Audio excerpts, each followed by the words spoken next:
Hey, it's Conrad Thompson. Thanks for checking out the podcast here on YouTube. Be sure to hit the subscribe button and the notifications bell. You'll get a notice anytime we upload some new content. And when I'm not asking Bruce, hey, how big was Batista's? Well, you know. One of the things I like to do is help people save money. And if you're watching this video right now and you're in a 30-year loan, man, you're overpaying your single biggest bill and you may not even realize it. I want you to do a little experiment for me. Take your calculator out, multiply your monthly house payment by 360 payments. That's how many payments there are in a 30-year loan. That big scary number, that's your total of payments. You're looking at that number? You know you can do better. Keep more of your own money right now and go to savewithconrad.com. Or maybe you've got credit card debt. Man, it's not a matter of if I can save you money with that. Your average interest rate on a credit card is more than 20%. And by the way, all the interest you pay on those credit cards, it's not tax deductible. Whereas the mortgage interest, well, that is tax deductible. So if you owe this debt, it's up to you how to pay it back. Doesn't it make sense to get the cheapest rate possible and the greatest tax deduction possible? Find out how much money you can save right now for free at savewithconrad.com. You don't need perfect credit. Even scores in the 500s can be approved, and it's no cost out of pocket.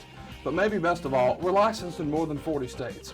We can help more families than ever before. But how much can we save you? Find out right now for free with a quick quote from savewithconrad.com. Hey, it's Conrad Thompson, and you're listening to Something to Wrestle with Bruce Prichard. Bruce, what's going on, man? How are you? Well, probably my favorite subject that we will finally get to address. Señor Eduardo Guerrero. Or as Michael Cole used to say in the heat of the moment, Eddie Guerrero. He put an A at the end instead of the O. Yeah, he did. Drove me fucking nuts for years. Still does.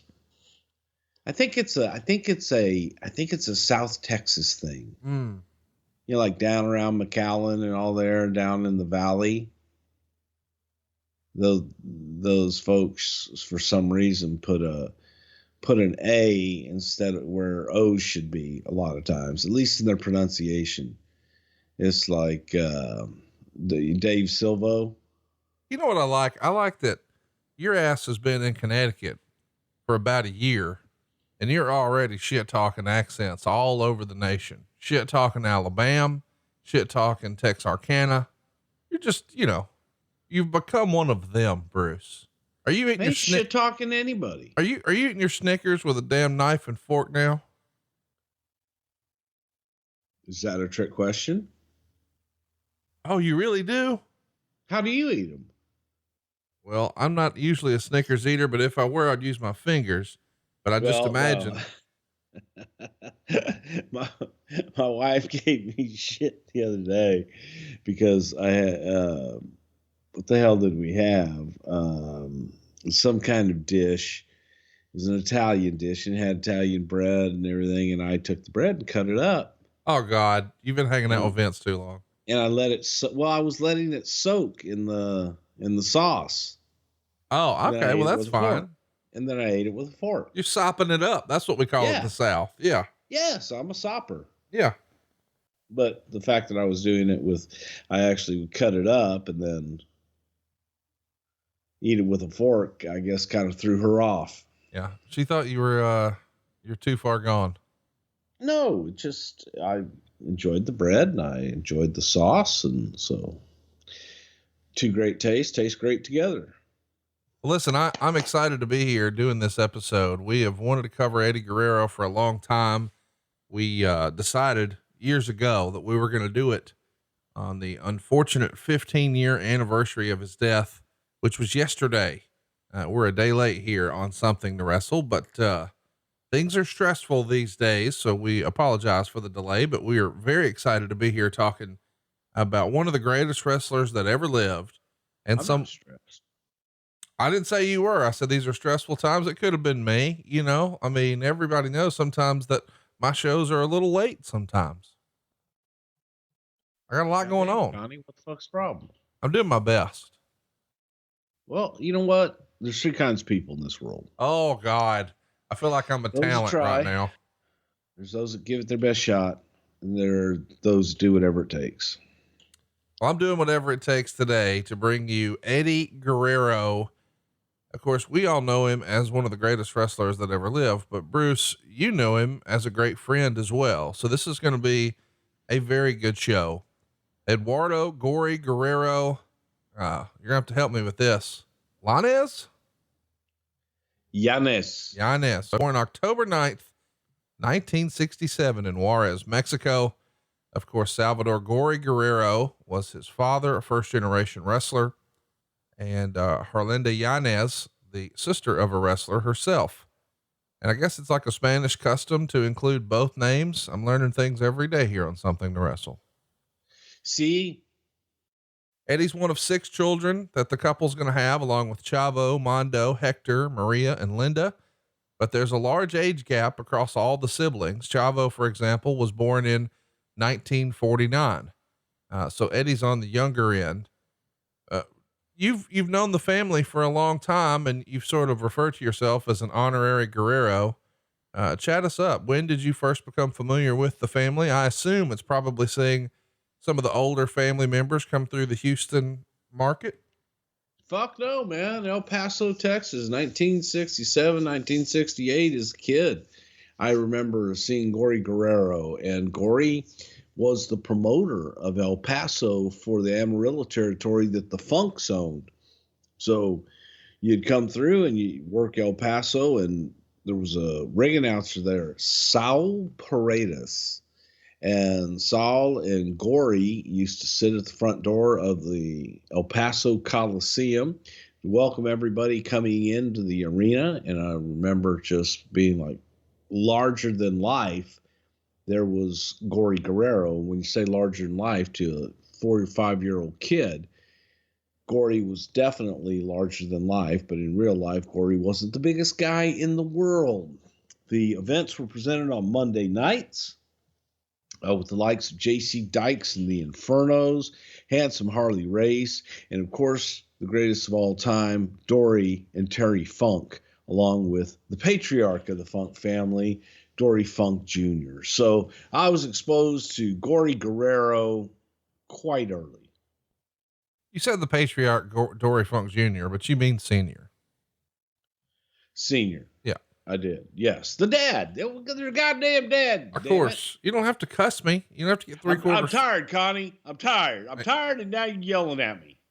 Well, listen, you've denied the rumors online that you are sleepy, tired, and stressed. So you better watch your words here, or you're going to get them buzzing again. So, am I just sleepy? I don't know what you are. I don't want to make assumptions. Well, you are. It sounds like your assumption in your vocal tone, if you will. Eddie has always wanted to be a pro wrestler his whole life. Instead of a jungle gym, he had a wrestling ring in his backyard. He didn't get to watch his father wrestling in his prime, but he watched him toward the end, and Eddie still felt that excitement. His family didn't pressure him to enter the business, but he felt the pressure of the Guerrero name. And because of that, he always strived for excellence. And it's interesting to find where someone's inner drive comes from. Do you think that this family pressure and this reputation is something that really pushed him to excel at the level he did? I mean, he's going to overcome a lot of obstacles in his career, and we're going to cover a lot of them today. But is this just instilled in him as a young person? I think it was instilled. I think it was genetic more than anything. I think that you look at Eddie Guerrero, and Eddie Guerrero knew what he wanted to do from the time that he jumped out of his mama's body and said, I want to wrestle. His brothers, all wrestlers, his father, one of the greatest of all times. And Eddie looked at this as his life calling. And I don't believe that Eddie ever had any consideration to do anything else with his life. So yeah, it just was genetic in this case, and that Eddie was wired to be a wrestler. Let's talk about what could have been. Eddie actually gets a wrestling scholarship at New Mexico Highlands University, but he got hurt, so they redshirt him. By the time he recovers, the program is actually shut down. So he doesn't get to finish and go straight into training professional wrestling. What do you think could have been had Eddie actually had the opportunity to pursue amateur wrestling? I think that Eddie probably would have been at the top of the amateur wrestling game, maybe even going to the Olympics. But thank God that didn't happen, and Eddie was able to start to focus on his calling for the rest of his life, which was professional wrestling. And Eddie was going to be the best at it because his last name was Guerrero. At the time, Eddie's best friend was a fellow named Art Flores, who was his bodyguard Spider in the LWO that I'm sure some of you remember from WCW. Flores and another friend named Hector, Hurricane Hector Rincon, trained with Eddie as he initially learned professional. Rincon. Am I going to have to correct your... Do we need Dave Silva on this show just to translate our hillbilly asses and fucking correct Mexican pronunciations? This was just after his father had experienced a stroke and thus could only guide his son and not physically participate as much. Eddie has practiced wrestling with his brothers his entire life going into this training, so he pretty much understands the basics, and he takes a lot of the influence from his family style, but Chavo Sr. was his biggest influence. Is this why you hear so much about second generation wrestlers? Because they just grow up sort of immersed in a business in a way that someone who was an outsider couldn't really understand? Yes. I think that if you're born into this business, you're born into a very unique culture that, especially during the time that Eddie was growing up in the 70s, secretive and protected to the point that even within your own home, there was a lot that was unknown. So for Eddie, you know, he sees this mysterious world that his brothers are in, his father is in, his mom is in, and he too wants to be in, but even at that young age, still wasn't smartened up to the point of understanding the ins and outs of the business. So Guerrero begins his wrestling career as Mascara Magica in EMLL, Impresa Mexicana de Lucha Libre, Negro Casas, El Dende, and Atlantis were the wrestlers he described as his biggest influences early on. He leaves the company in 92. He's not happy with his push. He's going to go for a bigger paycheck with AAA, which at the time is more like an outlaw promotion. And even though his gimmick was popular, EMLL owned the rights to the character. So Guerrero then appears on a televised AAA show as that same gimmick, only to unmask himself along with the aid of his tag team partner that night, Octagon. AAA, it feels like, has been around forever and ever, but we know that's not exactly the case. They were sort of the young upstart, if you will. What do you remember about the differences between those two promotions? Because you're probably more familiar than maybe some of the other areas of the country because you're right there in Texas. Well, AAA was something that was similar to WWE in that EMLL was more traditional, and then AAA came in and they were flamboyant. They had the great ring entrances, and they focused more on character and stories and things of that nature. That was different. It was a different presentation than what the audience had been used to. So it was, in some cases, it was looked down and kind of frowned upon. In others, it was like people looking at it going, wow, we've never seen this before. Right. So it's the more flamboyant of the two promotions, in my opinion. Negro Casas goes to Japan and takes Eddie with him in 93, and his brothers scare him into thinking he needed to be in super shape. So he's running 3 hours a day in the desert to get ready. And he meets Chris Benoit, who actually knocks him out in their very first match. And he describes Chris as his best friend. He also meets Finlay in New Japan. And of course, we know these relationships last far beyond this initial Japanese run. He starts wrestling as Black Tiger #2 while in Japan. And according to the correct pronunciation would be Black Tiger Dos. Black Tiger is a wrestler trained This is according to the storyline. Black Tiger is a wrestler trained and sent by a Yakuza-like organization called the Tiger's Cave. And the Tiger's Cave desired vengeance upon the wrestler Tiger Mask, a former trainee of theirs, for publicly turning his back on them and no longer paying them their monetary tributes. So Black Tiger is the antagonist here. And Eddie wasn't originally going to don the mask and identity, but some changes led to him being given the mantle. And this storyline was directly derived from an anime video series that ran from 68 to 71 titled Tiger Mask. Bookers licensed the work and created characters based on it. This is kind of fun. Is this something that happened a lot, that, as far as you know, that as far in Japanese wrestling, I mean, they pulled characters right out of anime? I don't know what the fuck they do in Japan. Well, I'm just saying, like we've heard before that Vince McMahon, goddamn, I want a Mighty Mouse. Is this sort of the same type of deal?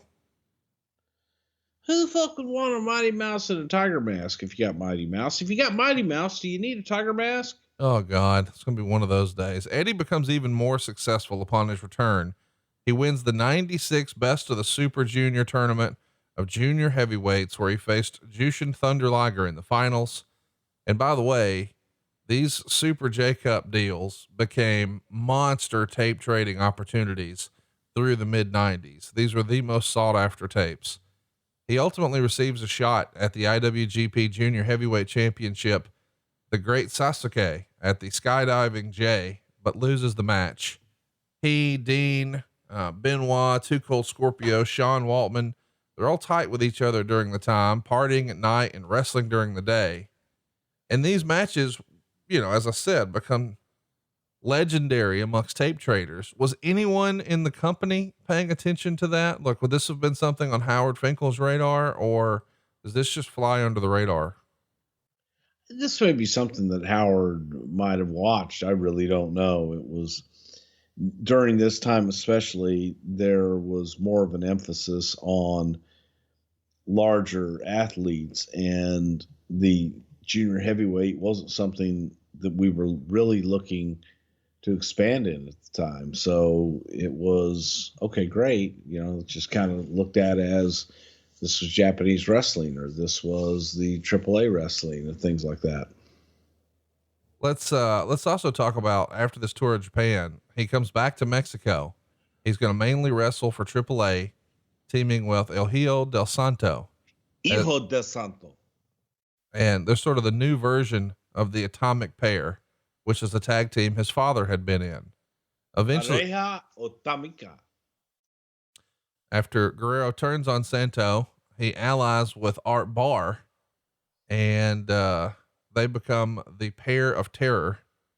And the duo become arguably the most hated tag team in Lucha Libre history. Along with Barr, Conan, Chicano Power, and Madonna's boyfriend, Guerrero forms Los Gringos Locos, a villain stable here. And I guess that's translated into the Crazy Americans. Guerrero later said no matter how many people joined Los Gringos Locos, the stable was all about Art Barr. Locos feuds mainly with El Hijo del Santo and his partner Octagon. Eventually they have a hair versus mask match at the first Lucha pay-per-view in America, when worlds collide. Is this more on your radar? Maybe the Super J Cup stuff is not, but this tag team pairing of Eddie Guerrero and Art Barr, boy, this was something that people talked about for years to come. I can definitely tell you what I remember about this, because this was Howard Finkel bringing tapes in and saying, you've got to see these guys. The emphasis at that time was Art Barr, and it was looking at Art, wondering if this was something that we might be interested in. I became enamored with Eddie Guerrero because I looked at him and the things that Eddie could do, the way that Eddie walked and the way that Eddie talked and carried himself. Eddie carried himself like Shawn Michaels. And the description that I would always give Vince McMahon was that I thought Eddie Guerrero was just a Mexican version of Shawn Michaels, as far as how he carried himself in the ring, how he worked, and his performance was phenomenal. So both of them, I loved Art Barr too. I thought that the team was great, and individually both guys were tremendous. Was this, Art doesn't wind up coming into WWE. He's going to have a little bit of trouble. He does wind up spending a little time in WCW, but was his personal stuff always going to be a hindrance, or was it more the size that Vince McMahon would have been hung up on in the era? I think that Art could have gotten over that. I think that Art, with the unique character and later on the whole Beetlejuice character and what have you, I think that Art would have been a non-issue with Art as far as his performance. He was 10 feet tall in performance area. So that size, although it wasn't something that we would really gravitate to, it was something that I feel the talent came through and you could make something out of him easily. Eddie had been using what later became known as the frog splash at the time. And, he said he got the frog splash from La Fiera, a Spanish wrestler, but his partner Art Barr started using the move without Eddie's blessing. And at this time, Eddie had some real issues with Art. He said they butted heads, and he would stop himself just short of saying he hated him, but clearly there was some challenging moments in their relationship. But when it's all said and done, do you think Eddie Guerrero's frog splash was the best? I mean, besides Rob Van Dam, who else would even be in the conversation maybe? Well, I think there's a few people. I think that D'Lo Brown actually had one hell of a frog splash, but sentimentally, I would go with Eddie Guerrero because of the way that he did it. It just was, it looked like Eddie was not only trying to pin you and beat you with it. It was like a hold for Eddie. It was a spot, but it was like a hold for Eddie. And you believed it when he got up to the top rope and came down on you. Guerrero and Barr's big break comes when they're noticed in late 94 by the owner of ECW, or at least the booker at the time, Paul Heyman. And they're approached about wrestling for him in 95. Barr, however, winds up passing away before he could actually make the shot with Guerrero. And Eddie would say that Art's death really affected him in a lot of ways, including scaring him away from pills, at least for a little while. Art Barr was not necessarily a major name in the American wrestling scene, but he was amongst the hardcores, a well-respected performer. When a guy like that, who maybe hadn't quite made superstardom yet, passes away, does it still send shockwaves through the industry? Is it more like a ripple because he just wasn't on everyone's radar?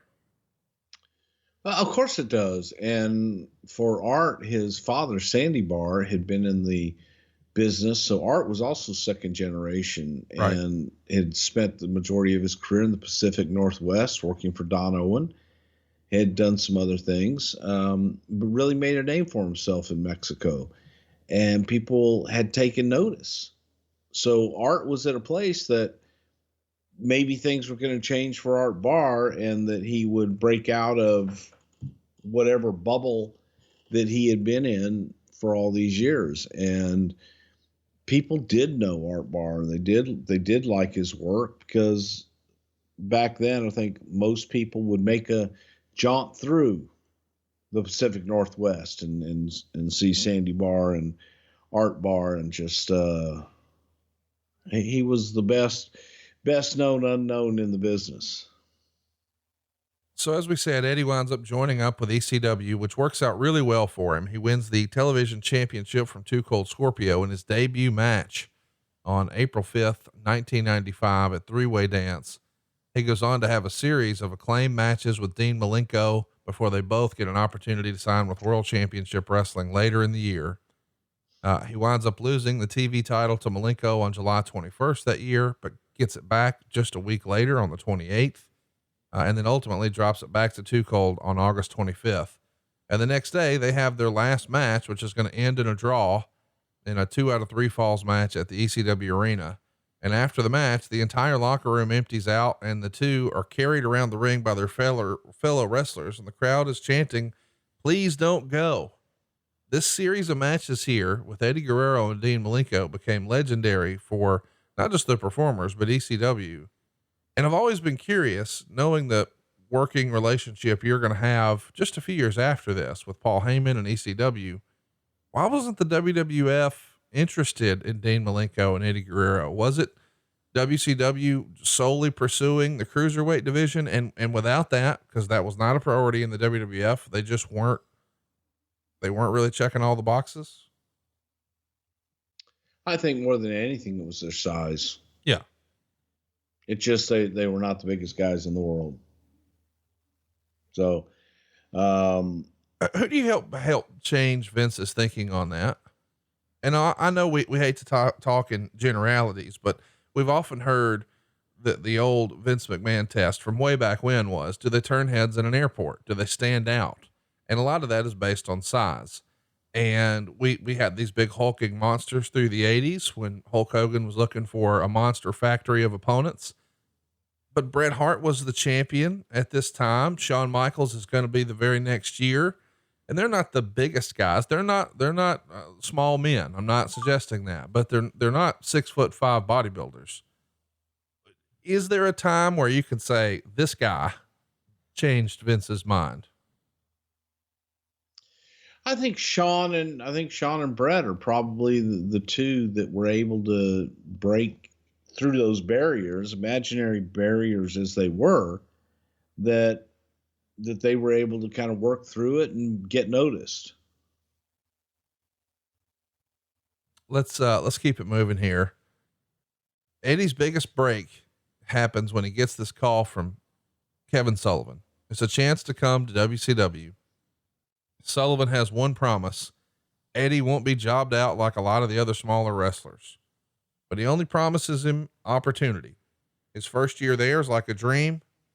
As was the case with ECW, he arrives alongside Dean Malenko and Chris Benoit, two of his very best friends, and they have a series of matches with WCW. His first WCW match is actually on August 30th, 1995. These are the TV tapings where famously Vader got in a fight with Paul Orndorff, and Eddie would be working with Dean Malenko that night. His TV debut is Fall Brawl 95 in a no contest with Alex Wright. On the September 30th edition of Saturday Night, they do a sit-down interview with Eddie talking about growing up in a wrestling family, and footage is shown of him in AAA, but of course no mention of ECW here. But this is kind of a big deal to bring in a talent and not only put him on TV and on pay-per-view quickly, but these little sit-down interviews, this is kind of a cool opportunity for a new performer to the company. It is. It was different presentation, and it allowed their personality to come out a little bit, and sometimes not too, because you found that maybe they didn't have the greatest personality. But yes, it was a unique way to introduce talent. Definitely.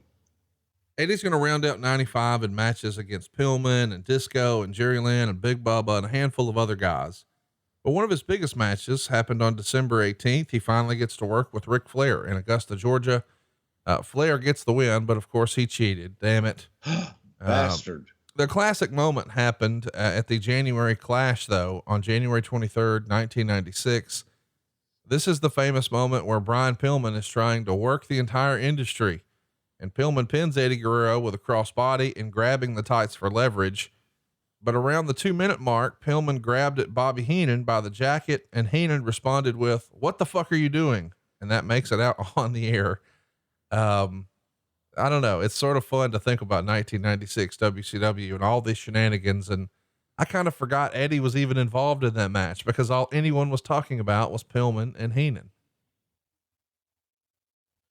Not a good thing. One of the weirdest finishes happened in Eddie's match at the Uncensored 96 show on March 24th. The U.S. WCW United States champion and the Mexican heavyweight champion Conan pinned Eddie Guerrero in 1826 after the challenger mistimed a leapfrog, causing Conan to accidentally headbutt Guerrero in the dick. And after the match, Conan helped Guerrero to his feet, and Eddie shoves Conan away. It's a weird and confusing finish, but you know, that probably happens more often than we think in traditional athletics, where someone gets a no-no shot. And it happens. Yes, it does. Yeah. I mean, you know, you've had your no-no shots before. Everybody has. Listen, we know what he's going to go on to accomplish in WCW, but it feels like he's getting some real momentum. He's wrestling on Nitro. He's wrestling on pay-per-view. He even has another pay-per-view match with Ric Flair at Hog Wild 96. He starts working with DDP for the Battle Bowl ring. They have a whole feud about that, at Clash of the Champions and Halloween, Havoc 96. And eventually he finds himself in the United States title tournament. It's a significant moment for Eddie Guerrero, but maybe not for good reasons. He doesn't like the way he wins the U.S. title from DDP. The NWO are going to hit their finishers, and then Eddie hits his finish to secure the win.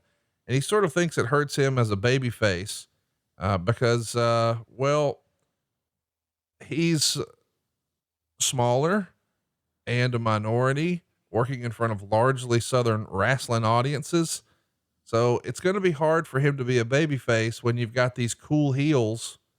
I don't know. It just feels like they really made it difficult for him, but eventually, we do see him become a heel, and boy, that's probably when Eddie really shines, at least in my opinion, in WCW. But winning the U.S. championship in WCW, especially for a quote unquote smaller guy, that's a big deal. This is a belt that before him, guys like Vader and Sting and Steve Austin and Lex Luger and Ravishing Rick Rude and Ric Flair, lots of folks had held this. So to not be immediately lumped into, all right, you're a tag team wrestler or you're a cruiserweight wrestler and get that U.S. title shot, pretty cool deal for Eddie. Well, I think that it spoke to Eddie's talent and being able to cross all those lines and have people get behind him. Eddie didn't work like, well, let me take this back. Eddie could work like a traditional luchador, but Eddie also knew how to adapt the luchador style into the American style of wrestling. And I would dare say that Eddie knew a lot more about American wrestling than he did the lucha style of wrestling. But he was able to walk across the aisle and work both easily. Uncensored 97, we would see Dean Malenko pin Eddie Guerrero to win the title in a no DQ match. We should also mention that there's some interference from the cruiserweight champion Six here. Malenko is going to use Six's camcorder and hit Guerrero in the back of the head with it. Somewhere during the course of the match, Eddie is injured and he's out for like 4.5 months. So it's got to be a pretty tough deal. Hey, you're here, you're getting a spot, you get a big title run, and then you're hurt and you're on the shelf for 4.5 months, but injuries happen.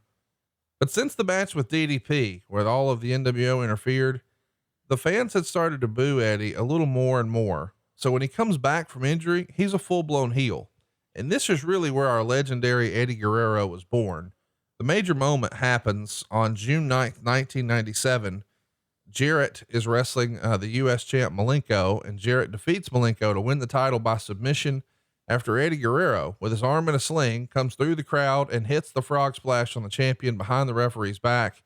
And then he leaves the sling in the ring, showing he's no longer injured. You saw Eddie as both a babyface and a heel. And I know that, you know, when he becomes world champion, you know, him as a babyface goes to a whole nother level. But I actually preferred Eddie as a heel. This WCW stuff he's about to do here, man, this was off the charts good stuff. And Eddie preferred being a heel. Eddie was much more comfortable as a heel, loved generating heat, and Eddie loved to, you know, play the heel in front of the camera and outside of the ring. Eddie was a natural heel, and I think just kind of gravitated to that much, much more. Fall Brawl 97, we see Eddie Guerrero pin the cruiserweight champion Chris Jericho with a frog splash to win the title. And then immediately he's working against Rey Mysterio. It's a real personal rivalry. Eddie's trying to unmask Rey Mysterio. They have an unbelievable match at Halloween Havoc 1997. Guerrero is putting up his cruiserweight championship. Rey Mysterio is putting his mask on the line, and Meltzer gave it 4 3/4 stars. Still to this day, criminally underrated. This is blow the damn doors off. Did you see this Halloween Havoc 97 match when it happened? Is this the era where you would still go over to Fink's house and watch pay-per-views, or is that not really the case by 97? Yeah, I have no idea. I know I've probably seen the match before, but not enough to say, okay, hey, I remember that specific match. Meltzer went out of his way to say, this is the best WCW match in more than 6 years. Now you're making me think it wasn't that good of a match. Well, watch it, dude. I'm telling you, if there's a non-wrestling fan in your life, or if you want to celebrate the memory of Eddie Guerrero and introduce him to a younger fan or someone who is maybe not even a wrestling fan, I think you could show them this Halloween Havoc 97 match, and they're going to be an Eddie Guerrero fan and a Rey Mysterio fan. We should talk about him winning the title back on Nitro from Memphis, on November 10th. And that sets up another match, again, with the two, Rey Mysterio and Eddie Guerrero. Maybe not as spectacular as the Halloween Havoc match, but still great stuff. He's going to enjoy a nice little run here, at Malenko with Starrcade 97. The next night, Ultimo Dragon. This is a talent rich roster here, and Eddie's able to impress every time he comes through the curtain.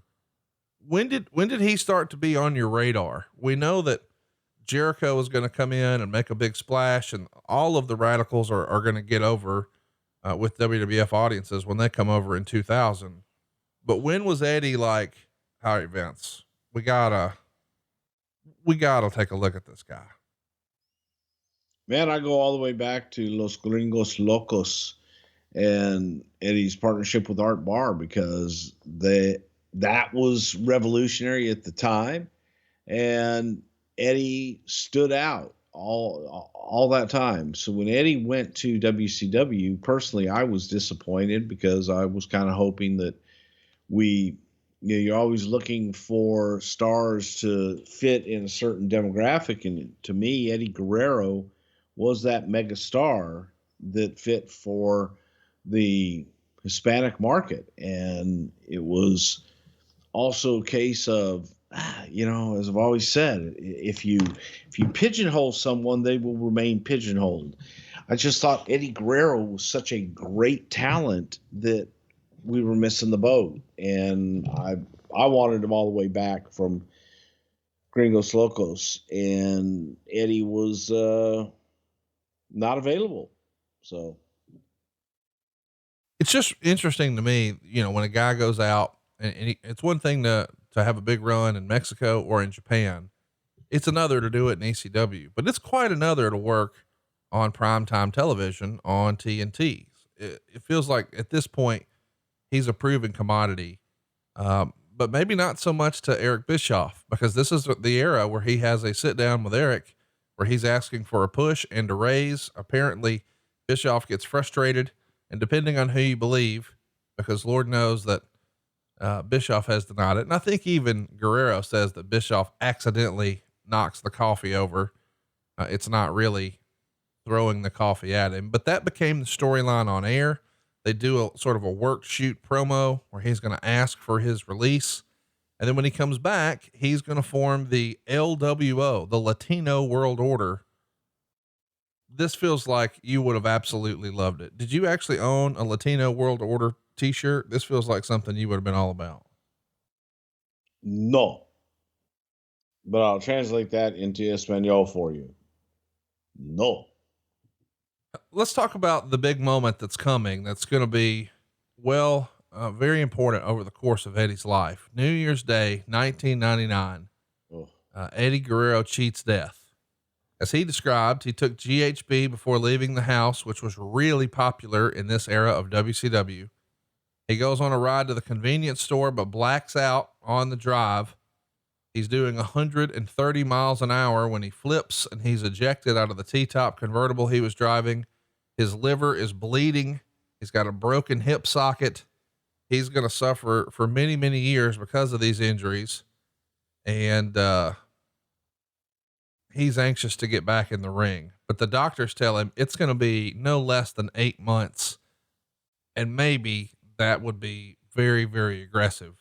Of course, Eddie being Eddie, he makes it back in 6 months, but he does say that this is ultimately what got him hooked on pills. He lost that fear of pills that he developed after Art died, because it's now a necessity to just operate.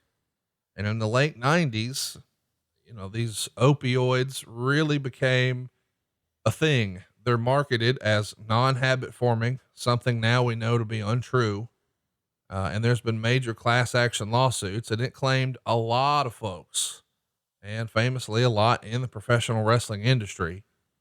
Bruce, I know that as time goes on, you and he are going to become very close and talk about some of his struggles with addiction.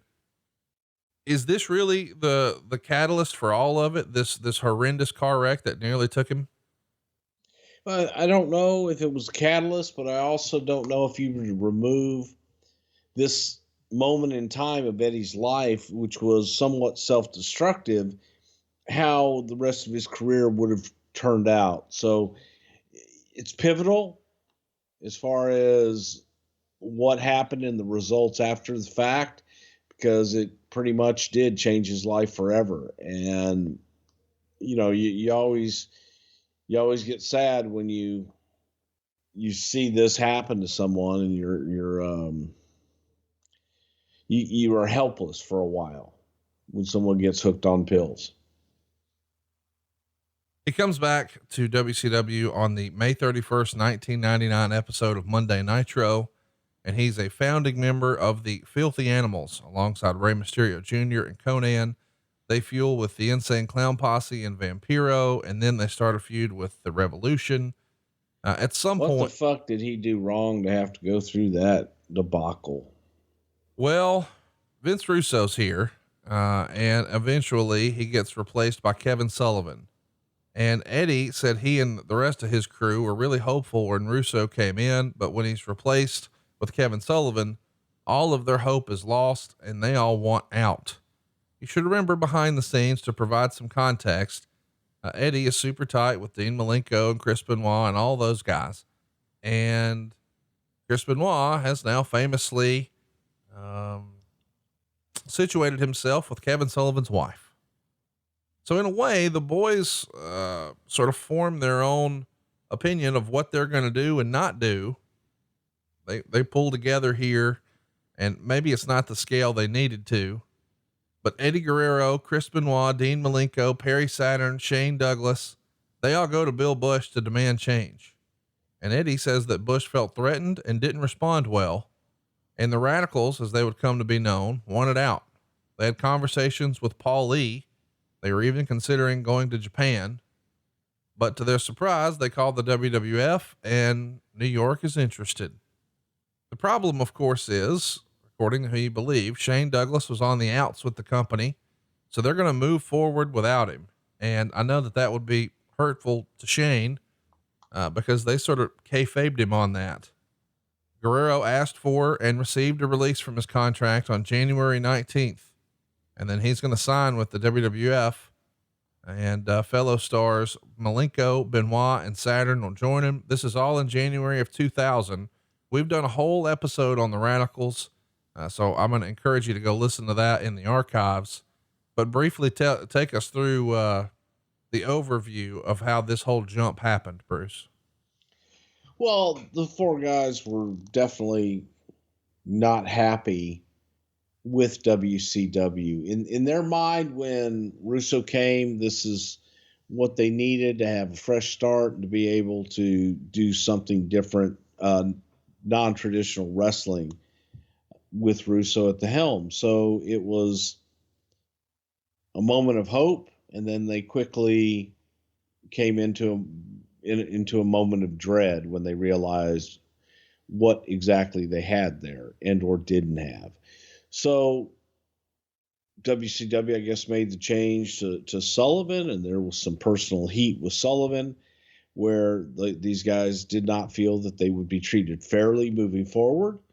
So they asked for their release, and they called me. It was actually Saturn that originally called me, and then talked to Benoit and talked to Eddie and talked to Dean and got them up. But the Radicals episode that we have in the archives explains it and lays out the entire story. There's the hilarious story with Conan and that we've gotten over since then. And, the fact that the 4 guys coming over only wanted to come as those 4 guys. And no matter what anybody says, thinks, or what have you, that is how it happened and what happened.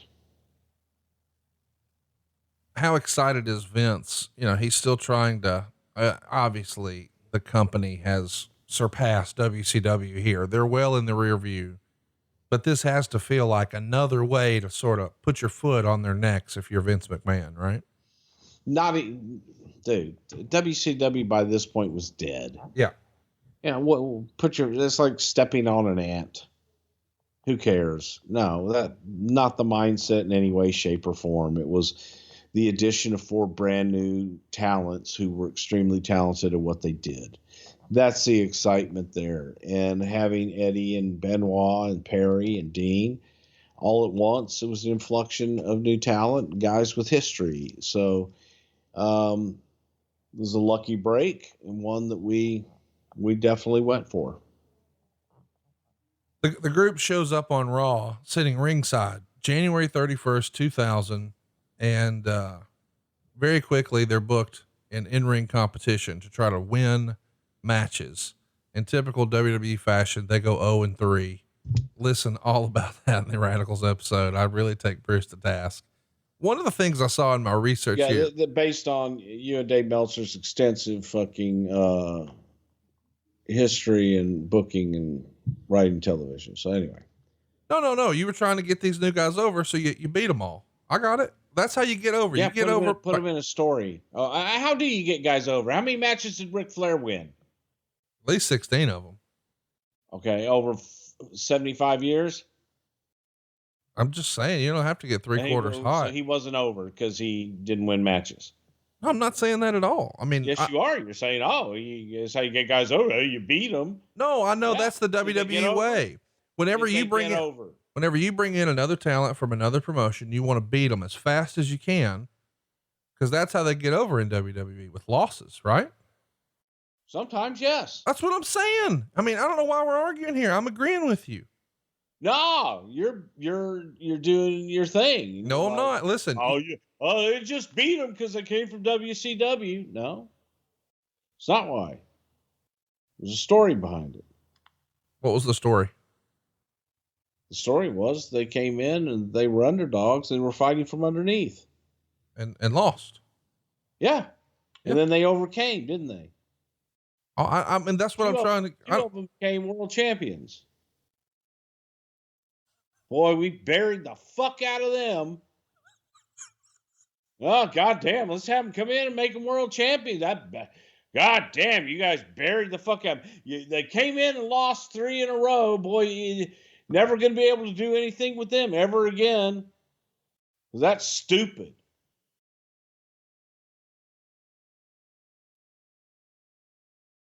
Are you combing your fucking mustache with the comb again? I didn't figure I needed to talk for a while. So, Eddie says he tells by the way, we should mention that, on his first night in here, you specifically told Eddie Guerrero, do your frog splash, but severely dislocate your elbow if you can. So he does exactly what you told him to. And then when he comes out of the ring, injured beyond belief, he's not going to be able to wrestle for 3 or 4 weeks, but you ask him to come back to work personally and work. And of course you've disputed that, but that's what Eddie wrote in his book. So I'll let you take it from there. That I made him work hurt? Yes. Is this what you're saying? Yes. Okay. After returning from that injury, Eddie reveals a crush he had on China, and that leads to our April 3rd, 2000 WrestleMania event. He's doing everything in his power to prove that she could not resist his Latino heat. And Eddie came up with this Latino heat from the movie Birdcage with Robin Williams, which references Guatemalan-ness, if that's even a word, and heat. And Eddie says he just changes it to Latino heat and uses it in a promo. It gets a big reaction. So the office decides to run with it. I'm fascinated by that Latino heat wasn't from a writer's room. It was just him saying, hey, what if, and it got over huge, right? Latino heat. It was over huge. Do you think this is when Vince McMahon really gets sold on Eddie Guerrero. You've told us before, that you thought AJ Styles, when he was in TNA, was a fine performer and he could do some spectacular stuff. And how could you not be entertained with his athleticism, et cetera, et cetera. But as silly as it was, the silly whole Claire Lynch pregnancy thing showed that he could do quote unquote acting. He could tell stories. And that was probably something that is very important to Vince McMahon, telling stories for WWE programming. Well, this whole Eddie Guerrero China thing, whereas some guys in the era looked at, I got to work with China. I don't want to work with China for whatever reason. Eddie used it in a major advantage. The Latino heat thing gets over. Audiences fall in love with him. This to me feels like when Vince realizes, wait a minute, he's more than just a wrestler. This is a superstar. Yeah. In life, you're afforded many opportunities, many chances, and you have to make decisions. So you can be handed something that some people might feel is the death knell, and you're, this is horrible and all this other shit. And then there are people that take the exact same opportunity and look at it like, okay, I'm going to go out and steal the show. I'm not going to let them deny me. And they'll have to pay attention after my performance. And that's exactly what Eddie and China did, is they went out and said, okay, if this is being viewed in one way, then I'm going to show them that I will steal the show every night. And that is exactly what Eddie Guerrero did. Wasn't denied, would not be denied, and had people talking about him, in a performance that wasn't the main attraction, program and story on the show. It was the main, but yet you wouldn't know that by his performance. Right. And let's put in context what you're saying here. Eddie Guerrero, who we know to be one of the best wrestlers that ever lived, his first WrestleMania is a 6-man tag where China pins him. And to a lot of guys, I'm sure that would feel like the kiss of death. But Eddie is so into this Latino heat character. He loves the skits. He loves the entertainment side. He gets heat from it. This actually works. It's pretty remarkable when you can. But wait a minute. How could it possibly work if he lost? Oh my God, Bruce, why are you being like this? Why am I being like this? I'm just using your, using your own words. I feel like we're saying the same things here. You've taught us a long time ago that in WWE, you get over by losing. You don't have to go over to get over. I mean, these are your words. And to argue my point, but in fact, you just validated it. You pointed out that Flair lost way more than he won. And I jokingly said he won at least 16 times. And you again doubled down on my own argument. Yeah. 16 times in 75 years. You don't have to go over to get over. And this Latino heat thing proved that. All right, let's just move along. Gosh, we're going to talk about wins and losses all day. On the April 4th episode of Raw, Eddie captures the European Championship from Chris Jericho after China turns on Y2J and reveals that she could not, in fact, resist Eddie Guerrero's Latino heat. So the two polar opposite characters come together and make for some very memorable moments. This is a time when I think WWE TV is probably at its peak as far as the creative storytelling involved. You're welcome. Yeah. Prior to the backstage, or the Backlash pay-per-view rather, Guerrero was studying to take his GED with the assistance of China, all while defending his European title. And at the event, he and China returned from the prom just in time for Eddie to wrestle S.A. Rios in a major title bout. Guerrero defeats Rios after arriving ringside in a 1957 Chevrolet, even wrestling in his tuxedo pants and a bow tie. And after that, Guerrero, who was getting babyface reactions, is now officially a face. It's pretty remarkable that this Latino heat character got over as much as it did. What can you tell us about, how you guys sort of paid this off with him in China and the way you started to introduce him driving cars to the ring? I think this is the first time we saw it happen. Of course, he's going to do it much later as well. It feels like you're sort of hitting your stride with your Eddie Guerrero character. Eddie couldn't be denied. The audience was loving everything that he did. You add to that the natural charisma and connection that China and Eddie had, and people were into it. So it made sense, and they couldn't get enough of it. It wasn't, we didn't turn Eddie Guerrero in any way, shape, or form. The audience did. Yeah. Eddie successfully retains the title against the Radicals' former stablemates, both Saturn and Malenko, in a triple threat at Judgment Day. And he keeps it until Fully Loaded in July, and he drops it to Perry Saturn. But the on-screen relationship with China goes well into the summer, and the popularity continues to build. But eventually, China's upset when Eddie pins her to advance in the King of the Ring tournament, which is kind of good storytelling. And then at SummerSlam that August, Guerrero and China wrestle a mixed tag match against Trish Stratus and Val Venus, who at the time was the Intercontinental Champion. The IC title here is on the line in the match, and whoever scores the pin would become the champion. Guerrero's team wins the match, but China scored the pin. So now China is a 2-time Intercontinental Champion. And of course, Eddie doesn't mind that his partner is champion, but fans suspect otherwise when he tries to protest too much. The September 4th Raw is War is when he goes to the Commissioner Mick Foley and asked to be inserted into China's title defense against Kurt Angle, claiming he didn't want Kurt to hurt his Mama Cena. But Mamacita! During the course of the match, Angle knocks down China with the title belt, and Guerrero lays on top of her to try to revive her. But of course, this results in Guerrero accidentally pinning China as her shoulders are still on the mat. And now Guerrero has won his first Intercontinental Championship.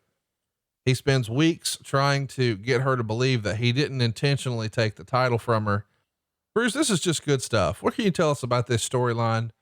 The idea that he has inserted himself into the match and now accidentally pins her and accidentally takes her title. This is great stuff. He was just going down to check on her, make sure she was okay, and let her know that he loved her, and kind of gave her a hug and just wanted to be affectionate. And the referee, being an asshole referee, went in and counted the fall. And next thing you knew, history was made. Well, and that's good shit. And we start to sort of plant the seeds here a little bit, because Eddie's going to start to cheat to retain this title. And you see, China's not upset. She's not happy with that. She's upset that he's cheating to retain it. But one of the really fun moments from this era is Eddie is upset that China is posing for Playboy magazine, because he's even trying to invade the Playboy mansion to stop the photo shoot. A hilarious skit here. Is this something that you would have shot? It is. Yes. I did the Playboy Mansion stuff. And then also when we were in Chicago, we did the Playboy headquarters in Chicago and went to their offices and had Eddie carried out there. It was just so easy and so good that, people didn't want it to end. It was entertaining as hell. A jealous Eddie Guerrero that trying to live with the fact that the entire world was going to see his mamacita. Like, man, she got no clothes. What happened to your clothes? And it was just brilliant. Absolutely brilliant. Just when it appeared that China is going to leave Eddie, he proposes to her and she accepts. At Unforgiven, China even helps him retain his title against Rikishi, but ultimately their engagement is called off when GTV, I believe, had some footage of Eddie in the shower with two of the Godfather's hoes, one of which was Victoria. And I think on the video, you hear him claim that 2 mamacitas are better than 1. So the engagement is broken off. Hey man, I just needed to get my back watched. Well, I was watching my front. But there were 2 of them. Makes sense to me. But there were 2 of them. I know. One's doing the back, one's doing the front. Okay. Expect him to wash himself, do you? So, this China thing was working. Is it just time?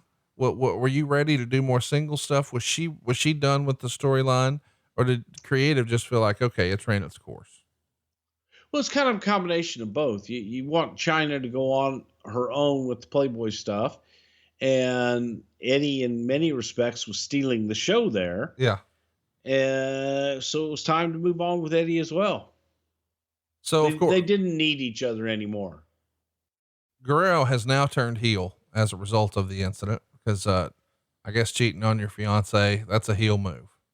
The Radicals reform and feud with that's debatable. I think, I mean, say differently. He was just getting clean for her.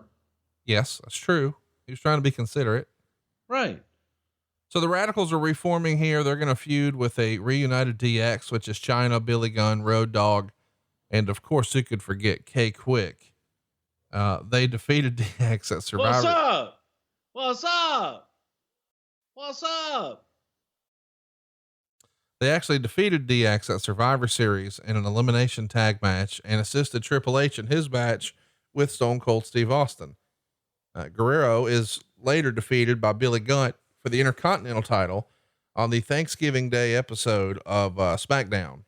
And at Rebellion, Guerrero and Malenko lose to Gunn in China, and then Benoit leaves the group to focus more on a singles career. The rest of the Radicals are going to feud with Lita and the Hardy Boys. And at Armageddon, the Radicals defeat the Hardy Boys in an elimination tag match. But in early 2001, Guerrero starts to feud with Chris Jericho, Benoit, and X-Pac, all over Jericho's IC championship. At No Way Out, there's a fatal 4-way that Jericho wins, and then he focuses on the European title afterwards, feuding with the champion Test and actually defeating him at WrestleMania X7 to win his second European championship with a little help from his pals, Saturn and Malenko. So the first WrestleMania for Eddie Guerrero, he loses to China in a 6-man. The second one, he's getting a win over Test, a much bigger man, for the European championship. Things are looking up for Mr. Guerrero. Yeah, I still can't get over. I mean, it sounds like a 1959 black and white movie in the day. Armageddon, the Radicals defeated Hardy Boys and Lita in an elimination tag. I don't know why I wanted to do that, but it just kind of felt good to me. In April, Radicals and Lita. Guerrero's going to leave the Radicals, siding with Hardy Boys and Lita. But Guerrero had developed an addiction to pain medication, stemming back to that 99 New Year's Day car accident. And in May of 2001, he's sent to rehab. To explain his absence, a storyline was created where Guerrero was injured by Albert in a match.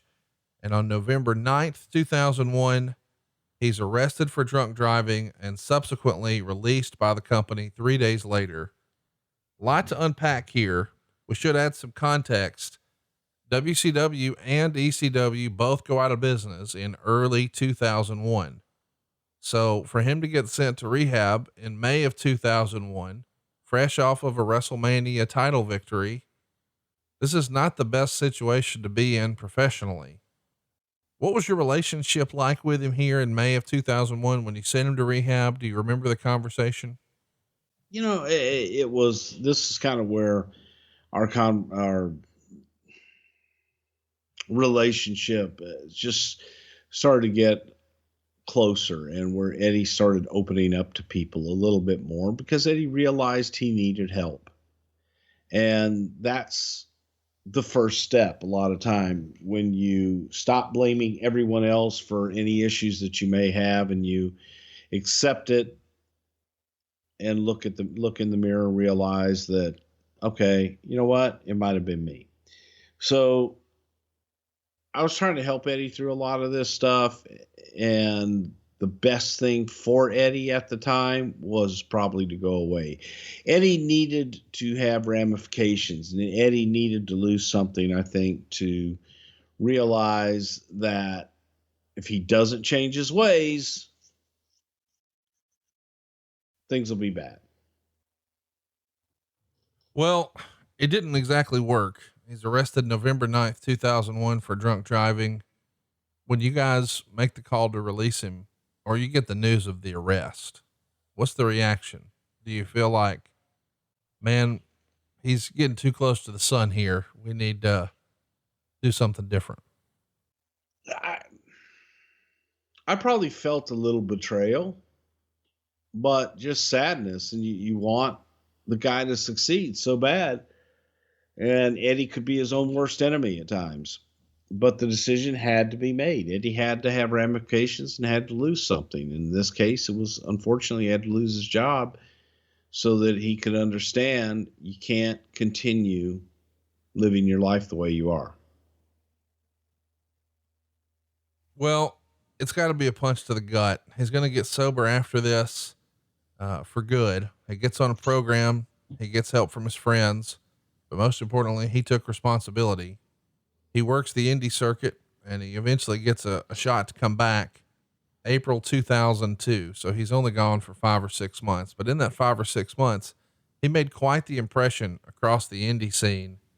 There's a lot of guys who are on TV now who had a chance to work with Eddie during that era. And the reports were he could not have been more professional, more polite, more respectful, more willing to teach. You had to be hearing reports like that from his indie appearances, right? That this is not the same Eddie that we had last year. Without a doubt. And first of all, we were helping him get some of those bookings and talking to promoters and talking to other people that were out there that saw him on a nightly basis. And we're working with him, and everyone was giving glowing reviews and a clear-eyed and different Eddie Guerrero. So we were hopeful. Well, he realizes this is his second chance. Was it, help me understand. And I know this was a long time ago, but when you guys cut him loose in November of 2001, are there marching orders? Hey, go get yourself clean, get out there on the indie circuit. We'll help you where we can. And once we've got a proven track record that you can, get straight and stay straight, we'll bring you back. I mean, did he know I can come back? I've just got to do this for X number of days or X number of matches and just prove that I can be at my best. Look, it was put out there and told, we wanted Eddie to get healthy. We wanted Eddie to get healthy for Eddie and for his family. Right. So if he could prove that, a door is never shut. Or if a door is shut, there's always a door handle that it can be opened again. So you never say never in this business. And the hope was that you would be able to rehab, that's why they call it rehab, but be able to rehab everything about him, his mind, his body, his spirit, and his family. So that was the goal. And I think that Eddie really felt that he could conquer those demons and be able to come back and not miss a beat. Help me understand, when a guy like this gets cut, does he have a conversation with Vince, or does Vince have a conversation when they come back, or does it just go through human resources and folks like that? And then, if anything, Vince talks to him at the first TV. It depends. It really depends on the talent, and it depends on the situation. I believe at this time that, it was pretty much handled by JR, and Eddie got the news, and, time to move on, and hopefully we can do something with you down the line. He comes back on April 1st, 2002. He's going to attack Rob Van Dam on Raw here. He starts a feud with Rob Van Dam and defeats him for his second Intercontinental Championship at Backlash. He'll retain the title against RVD at Insurrection and Judgment Day, but finally loses it back to Rob Van Dam in a ladder match on May 27th. And most people remember this ladder match because a fan charged into the ring and shoves the ladder over while Eddie's on it. And of course, this resulted in that idiotic fan getting punched and stomped by Eddie, but probably criminally charged as well. What do you remember about this silly fan here trying to involve himself in the match, and Eddie Guerrero giving him a little bit of the business? Yeah. Not cool. Scary as shit, man. And the guy's lucky that he only got out of there with a couple of bruises. Not smart. And it was a different time in that if someone came into the ring, you have to understand as a performer, especially when you're a heel performer, that you don't know if a member of the audience comes jumping in the ring trying to attack you, you don't know if they have a knife or a gun or what the hell their skill level is or anything else. All you know is they're someplace that they're not supposed to be in your world, and you have to defend yourself. So in our world today, I think that it has gotten to the point where you can't even defend yourself. So back then, yeah, it was scary, and we used the guy as an example. Well, people who were watching that night probably won't soon forget that. Let's talk about after Eddie's feud with Rob Van Dam. He starts another program. How about this? Eddie Guerrero versus Steve Austin. Yeah. Our first match was at a Raw live event on May 25th in Winnipeg, you idiot. Austin pinned Eddie after a stunner in the main event, and the two headlined a few more house shows, but Austin leaves the company before a televised match could take place. Specifically, this is when Austin walked out after he no-showed Raw on June 10th, 2002. Flair ended up working a match with Eddie at King of the Ring, which Flair won. Here's my question, I guess. Was Austin supposed to be in the spot against Eddie at King of the Ring? Because it feels like in this era for Austin to be working Eddie on house shows in the main event, it seems like, okay, we're headed towards them doing something on TV together. Would it have happened at King of the Ring or something else maybe? Well, they did do stuff on TV leading up to it. We did the horrible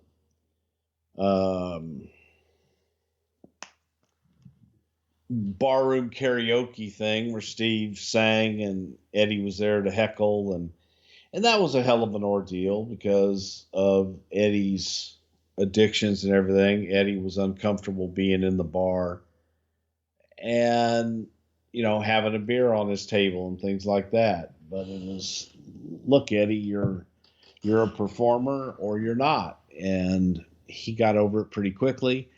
I would have to say, I think we did it in Nashville, and I'd have to say it was probably some of the worst TV that I ever did, because I don't think Steve was really into it. I don't think Vince was really into it. And Eddie was a little apprehensive. So it was an idea that Steve had that was only half thought out. And it was a situation where Vince really wanted to do it because Steve really wanted to do it. Hindsight, I wouldn't have done it because it just did not work. Well, it is interesting to think what it could have been, you know, had they had a real long TV feud and pay-per-view payoffs and all of that. But here's the deal.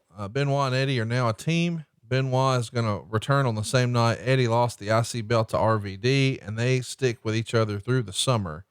Another big moment for Eddie happens on July 22nd on Raw from Grand Rapids. It's his first match against The Rock, and Rock is the world champ at the time, and he's going to pin Eddie at 8.5 minutes with a spine buster and a people's elbow. It's a non-title match, but had Guerrero been victorious, he would have earned a title shot the following week. But after the match, Rock has an altercation and he's off to the races with Brock Lesnar. We should mention there is an interesting moment where you see Guerrero and Benoit move to the Smackdown brand in early August. This is a big deal because Guerrero is going to become a major player for Smackdown. Do you think Smackdown in hindsight was really Eddie's home? It was 100%.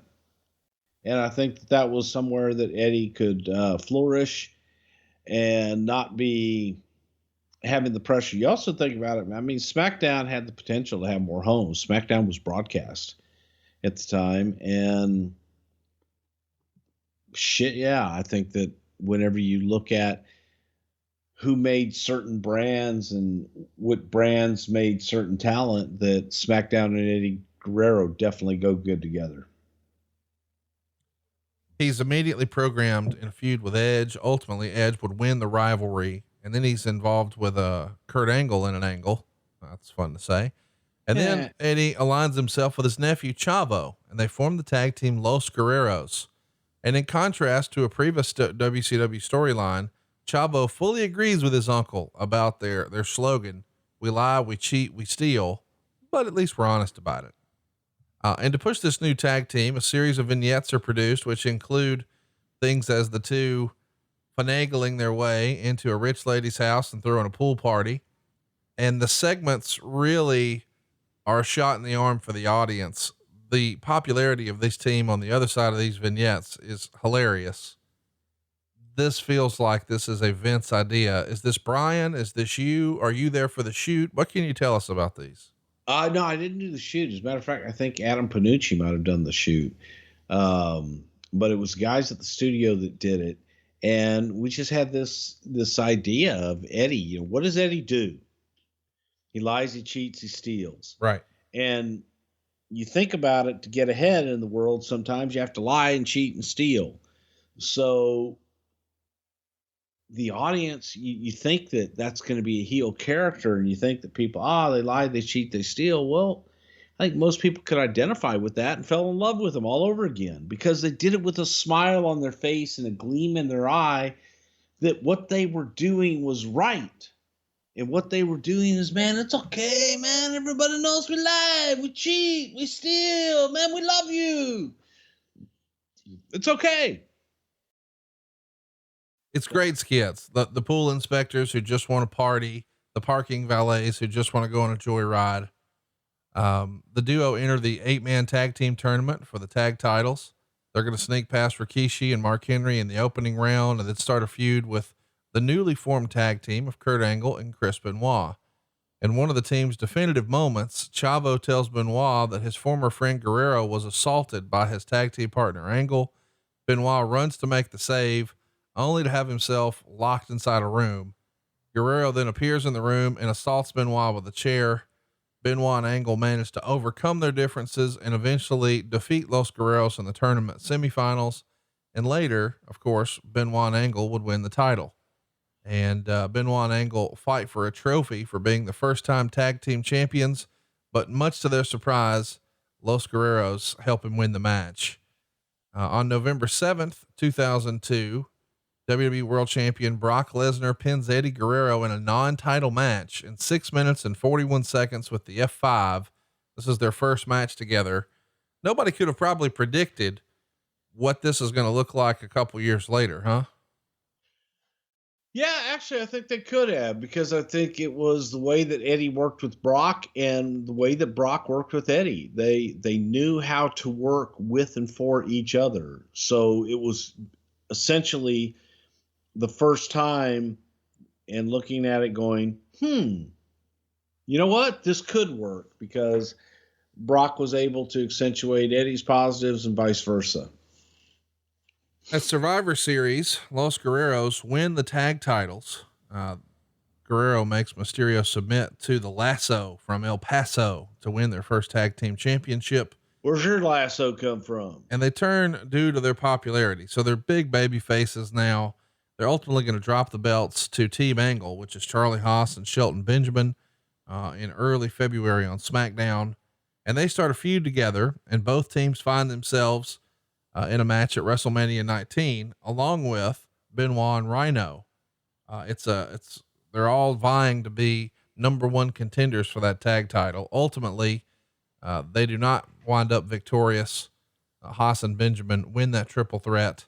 They get a rematch at Backlash, and Los Guerreros lose there again. But along the way, Chavo tears his biceps, and that forces Guerrero to look for another partner. He chooses Tajiri. And believe it or not, they win the tag titles. So this is Guerrero's second title win. They win it at Judgment Day against Team Angle in a ladder match. Why was Tajiri the right substitute for Chavo? I think that his entertainment value, and that Tajiri was able to express his emotions through his facials and through his physical, how he reacted. Tajiri, man, come on. He was absolutely one of the best, and they fit. It was like peas and carrots. But during this time, there was a incident in San Diego with the Guerreros and Haas and Benjamin. Good Lord, man. I went back and I'm sitting there thinking, shit.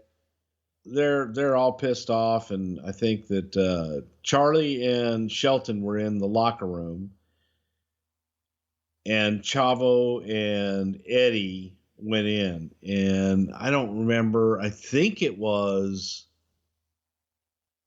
Chavo going in and Eddie having his back, but long and short of it, they came in to fight, and everybody knew it, and someone had told me, and I headed off Chavo and Eddie at the pass, and there was a glass door into the locker room there. And they just kind of end-arounded me and got in, and it wasn't really a fight. It was, I think everybody got in between them and cooler heads prevailed. But you talk about a scary fight. Four tough guys, legit, 4 shooters, and 4 guys that could definitely go. So I'm extremely grateful that cooler heads prevailed and I didn't get my ass kicked in the middle of them kicking each other's ass. Let's talk about Tajiri and Eddie. They even work a tag match at Madison Square Garden against Roddy Piper and his protege at the time, Sean O'Hare. Man, if you're an old school wrestling fan, which obviously Eddie was, he had to be tickled to be working Roddy Piper at Madison Square Garden. Are you kidding? Oh yeah. I mean, Roddy and Chavo, holy shit, had a tremendous rivalry in Los Angeles when Eddie's dad, Gory, was promoting Los Angeles. So the Guerreros and Piper go way, way back. I think Piper, very much like me, was an honorary Guerrero and vice versa. So a thrill, and they knew each other well. There's a lot of respect on both sides of that fence. Eventually Guerrero and Tajiri would lose the titles to Team Angle, who are now calling themselves the world's greatest tag team. That happens in early July on Smackdown, and then Guerrero would turn on Tajiri, slamming him through the windshield of his lowrider truck, turning heel again. And the following week, Guerrero tries to explain his actions to the audience, and to everyone's surprise, the audience doesn't care. They're still with Eddie Guerrero. It's pretty remarkable. I don't think Eddie could have been a heel here if he tried. The audience had fallen in love with him. Yeah. And Eddie going to the audience and asking the audience for affirmation. The audience is like, no, Eddie, it's okay, man. We love you. Whatever he did, they loved. He's in a tournament in July of 2003 for the United States Championship. He's going to advance to the final round, defeating Ultimo Dragon and Billy Gunn along the way. But in the finals, it's down to him and Benoit. And at vengeance, he turns to cheating and hits Benoit with the belt at one point in the match. Guerrero tries to get Benoit in trouble by placing the title belt on top of the unconscious Benoit. Of course, it doesn't work since he knocked out the referee earlier with a championship belt to the belt shot to the kidneys. And the match ends with interference and a gore from Rhino, Benoit's partner, who is furious at the team's failure. And Guerrero pins Benoit and wins the U.S. Championship. He retains by defeating Rhino at SummerSlam. Benoit is also in there along with Tajiri. It's a fatal 4-way, which seems kind of common in this era. Hey, we got a lot of talented performers, not sure what to do with them. Let's just throw them in a 4-way. But he turns face again, at least officially, and he starts a feud against a young John Cena. So the United States champion Eddie Guerrero defeats John Cena on SmackDown that week by DQ after the challenger hit a low blow while Guerrero was attempting a series of rolling snap suplexes. And after the bout, Cena bloodied the champion, hits him and chokes him with a steel chain before dropping Guerrero with the FU onto a steel wheel in the ring. It's pretty remarkable when you think about this. John Cena as a heel beating up an Eddie Guerrero that the fans absolutely adore. I mean, that a few years later would seem almost impossible, but it happened. Here we are. Yeah, exactly. And I think it could have happened years later with roles reversed and the audience still would have been behind Eddie. It really is just such an interesting dynamic that, Cena's going to get over and become the face of the place, literally.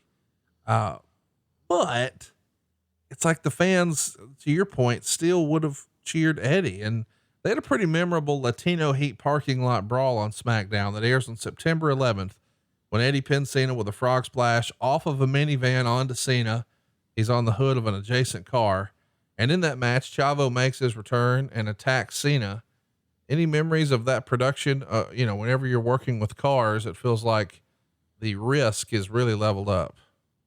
Yeah, but it was a lot of fun, man. We did it in the parking lot and had everything, all around. And then we're starting to shoot the thing and realize, man, we don't have the lighting's not carrying over into where we need to be. We put on the lights, the headlights of the cars to just kind of add more light in the middle of the thing and ambiance. But Eddie and John beat the living shit out of each other. Made that thing, to me, it's probably one of the best parking lot brawls we've ever had. Let's talk about what we're doing next, though, because it's sort of weird that we see this singles run doing so well with Chavo injured. He's had a title win. He's feuding with John Cena. But now that Chavo's back, we're making them a tag team again. Los Guerreros were over, and they're actually going to pick up the tag team championship again from the world's greatest tag team. And Guerrero's a double champion in the process now. He's got the US title, but he's also got the tag title. This is his third tag team title run. When he's in the middle of this hot singles run, is he hesitant at all to team with Chavo, or because it's family and it was working, let me try to do both? Do both, because out of love, Eddie wanted to work with his nephew, and it was working. It was something that was fun, and it was also something that the audience was craving. So you get double the Guerreros, and everything can stay the same. You can still keep Eddie in the singles picture and put Chavo in there, and it was great for Chavo as well. I think it elevated Chavo tremendously. And it was something that, if you were to ask me, the audience was kind of clamoring for it. They liked the Los Guerreros. Let's talk about the feud with Big Show. This is fairly memorable and I can't believe this is real. Did you say barely or fairly? Fairly. Well, it's a situation. October 10th, 2003 on SmackDown. They have fed Big Show some laxative laced burritos. And after Big Show defeats Chavo in the main event by countout, Eddie comes to the ring with a sewage truck from doodoo-trucking.com. And though he failed to hit Big Show in the ring, boy, he hit the target on the entrance ramp. And, it's probably one of the more memorable, shall we say, comedic segments in WWE history. It's a shit truck. We're shooting shit. I assume it's working shit. I hope it's not shoot shit. Was this shoot shit in there? There was shoot shit in there. There was shoot shit in the shoot shitter shit truck. Why would you want to shoot shit at Big Show? Well, you didn't. Here's the thing. Now, I'm not going to point fingers at anyone or anything like that, but the people that got the shoot shit truck got a shoot shit truck. Instead of getting a truck like a brand new truck, they took it literally and went and got an actual doo-doo truck. They got a honey dipper. You know what a honey dipper is? I'm Googling it. Honey dipper is the shoot shit truck. Really? They're the one that goes and they tie up to the end of the sewer system in your backyard, your septic, and they suck the shit out of the thing. Honey wagon is what some folks call it. Well, honey dipper. I call them shit suckers.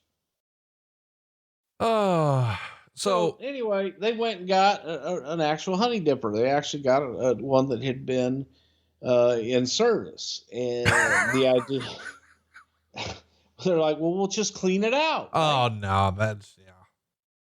So they spent all day cleaning this motherfucker out, not realizing how difficult it is. Yeah, that shit was everywhere. Everywhere. And they're cleaning it out, you know, and you're still going to have little particles. Remnants. Everywhere. Nuggets. Kind of like chitlins. Like chitlins, look, folks, I don't give a shit how clean you think your chitlins are cleaned. There's still going to be little pockets of doo-doo in there. So chitlins is basically shitlins. And this was a shoot rib on Big Show. It has to be. No, this became a shoot rib on me. Why? Did you have to clean that shit?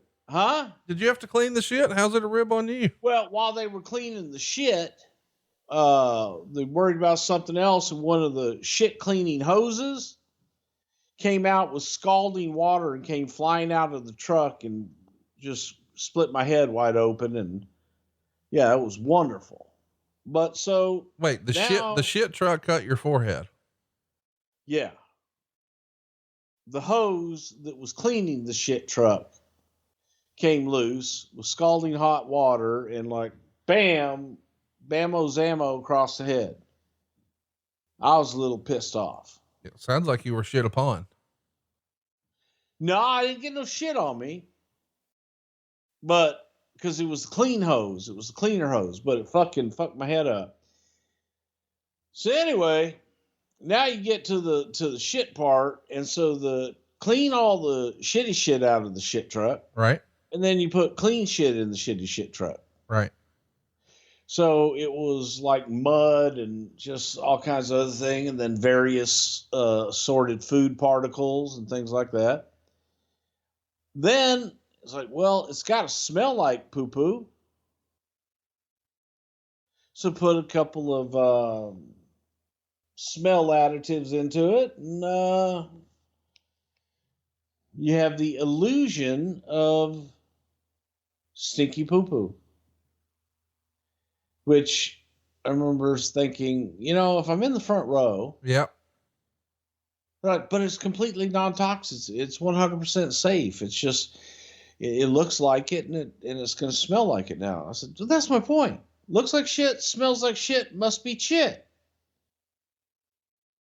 I don't care. You're not going to convince me otherwise that the shit, brown shit that smells like shit isn't shit. Help me understand though. Is this a Vince idea? We know that he likes toilet humor. Is it, goddamn pal, what if we shot him with shit? It may be my good, close, personal, dear friend, Brian Gewirtz's idea. Shout out to Brian in Australia right now. But no, it might have been my idea too, because we were trying to relive the beer truck and the milk truck and all that shit. And somebody said, what if there was a shit truck? So, yeah. Great. Get Big Show. And I started thinking, you know, hey, yeah, if we got like one of those honey dippers and did it that way. But yeah, caca's funny. How does Big Show take this news that you're going to shoot him with shit? Initially, not too happy. He warmed up to the shit though. Once he got shit upon, it was warm. But he came around on you shitting on him. Yeah. I just can't imagine being creative and having to sit down and tell a giant, all right, so here's what we're going to do, big boy. Giants are friendly. It happens. Scale of 1 to 10, how much did Vince enjoy the segment? 14. That's what I thought. 4 days later, Los Guerreros lose the tag titles to the Basham brothers. They start a feud with them, and they fail to regain the titles at Survivor Series.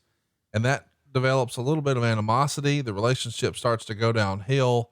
Eventually Chavo attacks and turns on Eddie after he suffers a beating at the hands of the Basham brothers. So now we've got a bit of a feud that's going to involve, Chavo Jr. is going to be joined by his father, AKA Eddie's brother, Chavo Sr., who we're going to learn to call Chavo Classic, which is just great stuff. What can you tell us about Chavo Sr. and their feud? Of course, Eddie gets the win at Royal Rumble, I guess, to settle the feud, but Chavo Classic. This is good stuff. Well, it was. And Chavo Classic is really the first Guerrero I ever knew, then Hector, and then Mondo, and then Eddie. So Chavo and my brother were very tight. I ran with Chavo Classic for many years. I remember pitching Eddie and saying, "Man, what's your brother doing?" And he says, "Oh, man, he's in great shape. He's working Mexico. He's working Japan." He's like, "Fuck, he's still working?" And it's like, "Yeah, he's doing shit." He was in San Antonio and threw out this crazy idea. And Chavo Classic did not leave the first time he was in WWE on the best of terms. And it was an opportunity for him to make amends as well. So enter Chavo Classic. He was fucking great because it was the real life father-son dynamic with Chavito, and it was the real life big brother with Eddie. And then you also saw that dynamic of the roles reversed, where now Eddie's the megastar, kind of overshadowing Chavo Classic. So it was some very interesting times, but they are probably some of the most fun times that I ever had as far as working with these guys, because I loved all three of them, and they were just a blast. What can you tell me about, I like the whole Los Guerrero story, but they only have one match on pay-per-view. Like, it feels like to me, you could have really stretched out this Chavo Eddie thing, right? Yeah, but I think we did. I mean, we did. It went a long time on television, and with Chavo Classic and all that shit intertwined into everything. Chris Benoit jumps to the Raw brand after he wins the Royal Rumble match. He's going to use his title shot to go for Triple H's World Heavyweight Championship. And then Eddie wins a 15-man Royal Rumble match on January 29th on SmackDown to earn a shot at the WWE Championship. So after becoming number one contender, Eddie elevates himself to main event status and starts feuding with the WWE champ Brock Lesnar. Famously at No Way Out, we did a whole episode on this show. It's tremendous, and I can't recommend it enough in our archives over at somethingtowrestle.com. Eddie pins the world champion Brock Lesnar to win the title in 30 minutes and 5 seconds with a frog splash after reversing an attempt at the F5 into a tornado DDT onto the title belt. Later in the match, we should mention Lesnar was trying to use the title belt as a weapon while the ref was knocked out, but Bill Goldberg, who was arrested earlier in the same show, came out and hit the spear on the champ. After the match, Guerrero celebrating in the crowd. He's congratulated by his mother and brother. The victory makes him a Triple Crown and Grand Slam champion in the process. It's episode 142 if you want to go out of your way to check it out. But man, you described this moment as being a top 1 or 2 moment for wrestling when Eddie won his first world title. You're not even talking about from a office perspective. This is the fan Bruce Prichard, right? Yeah, because it was the absolute premier underdog victory, defeating the big bad monster and Brock Lesnar, and Eddie Guerrero overcoming everything. In addition to that, you look at the human being of Eddie Guerrero and what Eddie had accomplished in his career and in his life, the struggles that Eddie had throughout everything to now be the man. Not only that, but to be able to perform at the level that Eddie was able to perform and kill it every night. So I was proud of him. I loved him to death and just so happy for him. Let's let's recommend everybody strongly go back and check that out. When the subject first comes up, I do want to briefly touch on this. When is the decision made, or what all goes into the decision to put the belt on Eddie? Does Vince know, hey, Brock's leaving, we got to use this to make somebody else? Eddie has excelled in every segment we've put him in, whether it was with China, working underneath, working with the tag stuff, the stuff with Cena. He's been a show stealer, Chavo, on and on. Why is Eddie the logical choice? And is the decision made in hindsight? Does Eddie benefit the most from Brock Lesnar leaving? I think that Eddie did. And it was from a place of looking at who's going to be the next, the next guy. Who are we going to focus on to take us to another level, hopefully at this point? And Kurt was discussed, all these different things, but we had never had a champion like Eddie Guerrero. And Eddie was over. Eddie was, he was primed for the picking, and Eddie was, when you looked at the roster, probably the least probable to be the champion, but also the only real logical choice that you would choose to be the champion. So he had it all, and I think a lot of people felt that it was a bad decision, felt Eddie was too small, and the fact that he was Mexican, and all these things where it's like, he's a little guy, and I don't know. There was just opposition, but in the end, I remember thinking, man, if he's the guy. He was just the guy at that time, and I think Eddie needed that title. All of a sudden, Eddie Guerrero is our WWE champion, and believe it or not, his first title defense is going to be a big one. WrestleMania 20 in Madison Square Garden against Kurt Angle. It marked the start of his next feud. Of course, the match that Kurt Angle and Eddie Guerrero had is just really remarkable. Genius. It really is a fantastic match, and the storytelling with the boot slipping off at the end. I mean, it's gotta be near the top of, Eddie, certainly it's been his biggest WrestleMania moment. Go back and watch the match if you haven't already. It's pretty remarkable. Eddie, once again, he's famous in this era for fooling people, right? And so he's going to start to frantically take off his boot right after an ankle lock escape. And Angle sees this as his opportunity. Oh, he must be really hurting with that ankle. Let me go finish him off. Goes to twist it. Boom, slips out inside cradle. Pretty remarkable. And then of course, at the end of the show, we get the spectacle that so many people remember about WrestleMania 20, Chris Benoit and Eddie Guerrero embracing both as world champions who were told they were never, ever going to be at this spot. And now here they are in Madison Square Garden at the biggest show ever, WrestleMania 20. This is peak Eddie, right? Yeah, because they were 0-3 coming in, man. Well, we all know that this was part of your evil plan when you first, asked him to go dislocate his arm on his first night in and then forced him to work hurt. You knew that if he could persevere and you could fire him and then hire him back and have China beat him at WrestleMania, eventually, once he got over the rest of his family, he could win the world title once Brock Lesnar quit, and he would main event WrestleMania 20. And that was your plan all along.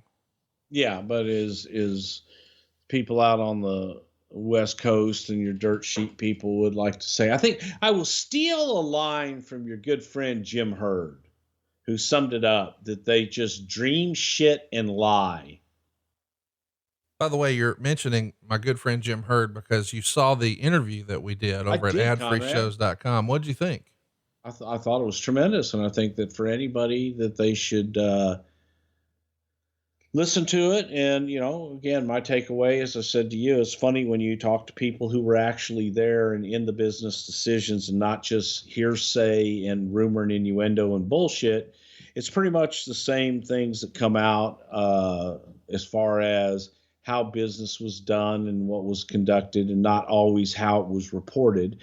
because the reporters, God, I don't even think I can call them the dreamers and liars, as Jim Hurd put it. That just, they make shit up, dream it, and convince themselves that their lie is what it is. So I thoroughly enjoyed the Jim Hurd ad-free shows. That was fucking excellent. Thank you, sir. Let's talk about the March 22nd edition of Raw. There's a draft lottery held. Because of that, you've got stars from both shows here. It's kind of cool at the time. Triple H is in full blown reign of terror mode. He just dropped the belt to Benoit. So everybody thinks that Eddie Guerrero, when he has a match with Triple H, that Triple H is going to win. But in fact, Eddie wins by DQ. And then a big brawl erupts between both brands. In March, Eddie starts a feud with a fellow Texan, a guy by the name of John Bradshaw Layfield. JBL has interrupted Guerrero's title match with Booker T, and the rivalry turns personal when at a famous non-televised live event on May 2nd in El Paso, JBL causes Eddie's mother to suffer a kayfabe heart attack while in attendance at ringside. But Eddie's mom looks like she's having a heart attack because, well, she nearly was. And we've told the story before in our archives, but it's worth telling again now here, Bruce. Well, we went down to El Paso on Mother's Day, where the Guerreros were from. Eddie and I had Chico's Tacos that day. And if you're ever in El Paso, check out Chico's Tacos. As you say, the whole thing was Eddie gives his mom, they recognize Eddie's mom with a beautiful Mother's Day bouquet. Then the next thing that you know is Bradshaw's there to spoil it. And John ends up, the mother like went to hit John or something like that. And John touched her, but just like literally touched her arm. And she was to appear as though she were having a heart attack. And lo and behold, she got so excited in the moment that she pretty much had symptoms of a heart attack, and her real life doctor was there because we were going to use him as the doctor in this whole thing. I thought Eddie was going to kill me, but yeah, it was Eddie in the back, just, you know, he loves his mom so much, and he was so protective of her. But then Chavo Classic was there, and Chavito, and Chavo Classic is like, oh, hey man, we should get some on mom, and, you know, like let John put the boost to her, man. And then nobody's touching my mother. It's like, nah, man, she's tough, man. She got this. So Chavo Sr. and Eddie are going at it. It was a wonderful evening. But we got Bradshaw out of there as soon as that angle was done because there was a pretty upset crowd. And John got out of there with the help of the Texas State troopers. Highway Patrol got him out of town. Go. Do not pass go. Do not collect $200. Just go in your wrestling gear. The fuck out of town. Judgment Day, which we've covered before in the archives, is such a monumental show. Guerrero defends his WWE title against JBL, retaining the title after getting himself disqualified. But that's not the story. The match saw Guerrero bleed so much. I mean, it looks like he hit a fucking artery. And after the match concludes, he goes backstage and supposedly passed out, goes into shock. We've talked about this before, but it's worth touching on again. This went from, hey, this was an incredible match and what a story, to, oh no, we've got a real life medical event here. Yeah, it was kind of scary, man. Eddie came back, and I remember the trail of blood just all the way back to the trainer's room, and Eddie was getting checked out by the doctor, and they were like, you've lost a lot of blood. We need to get you in and get staples or stitches or something, but we've got to get you to the hospital. And I think with the amount of blood that Eddie had lost, he was kind of giving in on it. And the doctor started to prepare him to get in the ambulance and go to the hospital with IVs and different things. And Eddie just out of at some point realizes that he's got all these IVs sticking in him and freaks out in the trainer's room, rips out the IVs and pushes everybody away and storms out. And I'm standing there for a minute, and it just, the only two people that went to go confront Eddie was myself and Michael Hayes. And this is a sick business sometimes and what you find humor in. But as Michael and I are going down to talk to Eddie, and Eddie's down the way, and I'm trailing behind Michael Hayes, and I just start to laugh, and he turns and says, "What are you laughing at?" I said, well, first of all, look at this trail of blood that you and I are following, and a Freebird and Brother Love are now trying to chase down Eddie Guerrero to get him to go back and get his head stitched up and go to the hospital. And it just was funny in the moment. And I'm running back and forth, and I remember that X-Pac was there talking to Hunter. It was one of the first times that they had been together in many years, and I think X-Pac asked Hunter, he says, "What's going on there, man?" He goes, "Bruce and Michael are running back and forth." And he goes, "I don't know. Must be important, though, because they're fucking running. Well, at least they're moving faster than normal." But that's where, I went in, talked to Eddie, and Eddie was afraid to go to the hospital. And I think part of his fear was that they would give him medication, and he didn't want to take the medication. He didn't want to be in a position to be dependent again. Didn't want to get anything that he may like that he would want to be dependent on again. But like a small child, he looked at me and he said, "Will you go to the hospital with me?" And I said, "Of course I will, Eddie. But I need you to go down and let them do their job first, because you'll get in and get taken care of a lot quicker if you go in the ambulance." Okay. And he was just like a little kid.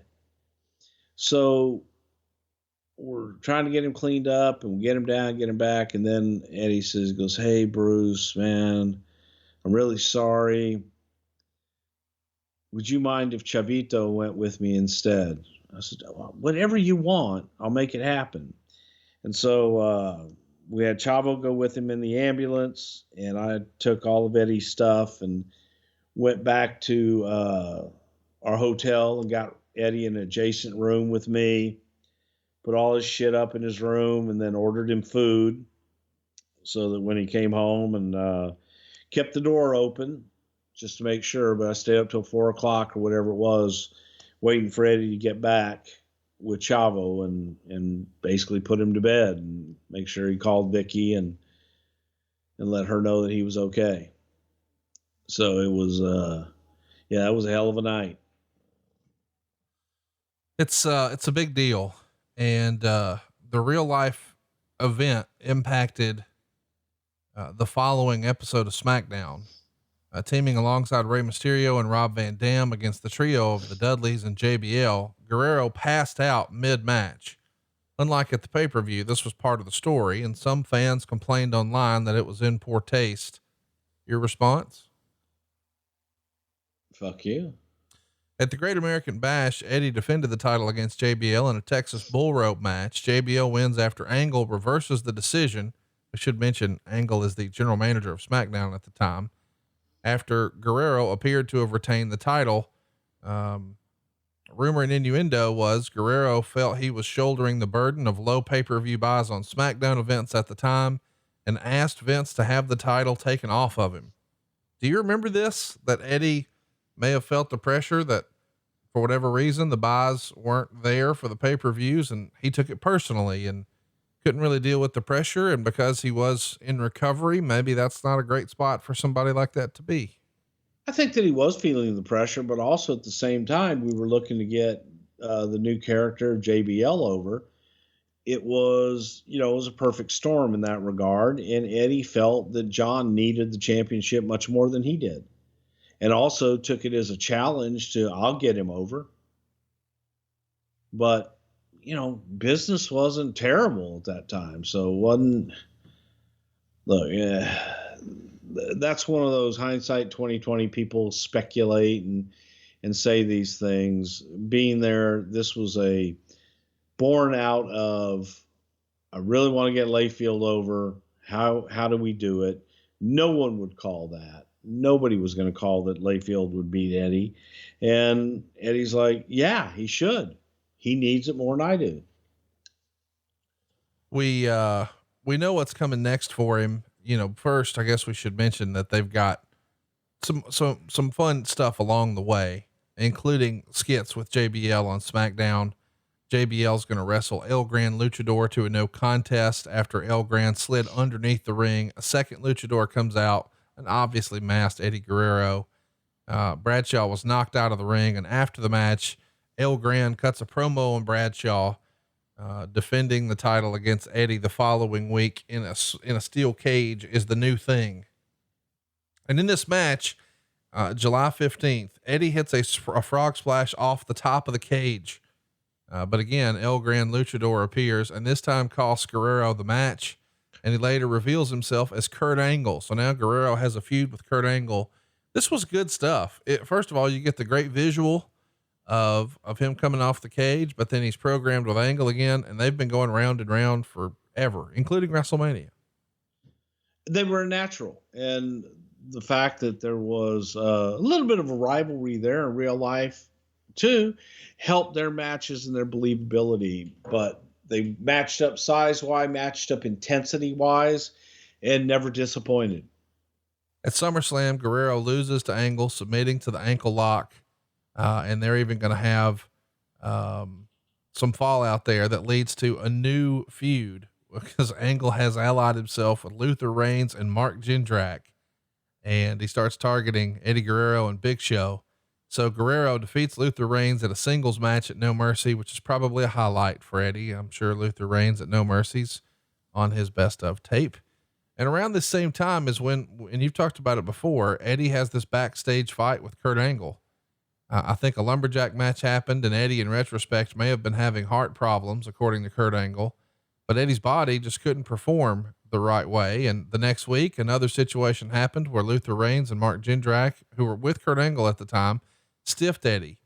And afterwards in the back, Eddie comments on Angle and crew taking advantage of him. Angle shoves him twice while going off on him for having bad matches. Eddie goes for a takedown. Of course, that's not wise.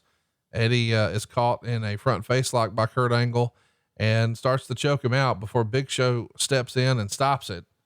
Did you see this? Or, I mean, you told us the story before, but I don't recall if you were in the hall or just heard about it after the fact. No, I heard about it after the fact, and it was, Bradshaw and I both asked him the same questions, like, Eddie, what were you thinking trying to shoot the leg on an Olympic gold medalist? I don't know, man. I'm just stupid. And Eddie, realized he wasn't one of the brightest moves and kind of embarrassed just in and of himself, but he was frustrated. He was very, very frustrated during this time. And look, it's temper and shit happens. A Survivor Series elimination match is going to go down, led by Guerrero on one side, Angle on the other. Eddie's team is Big Show, John Cena, and Rob Van Dam.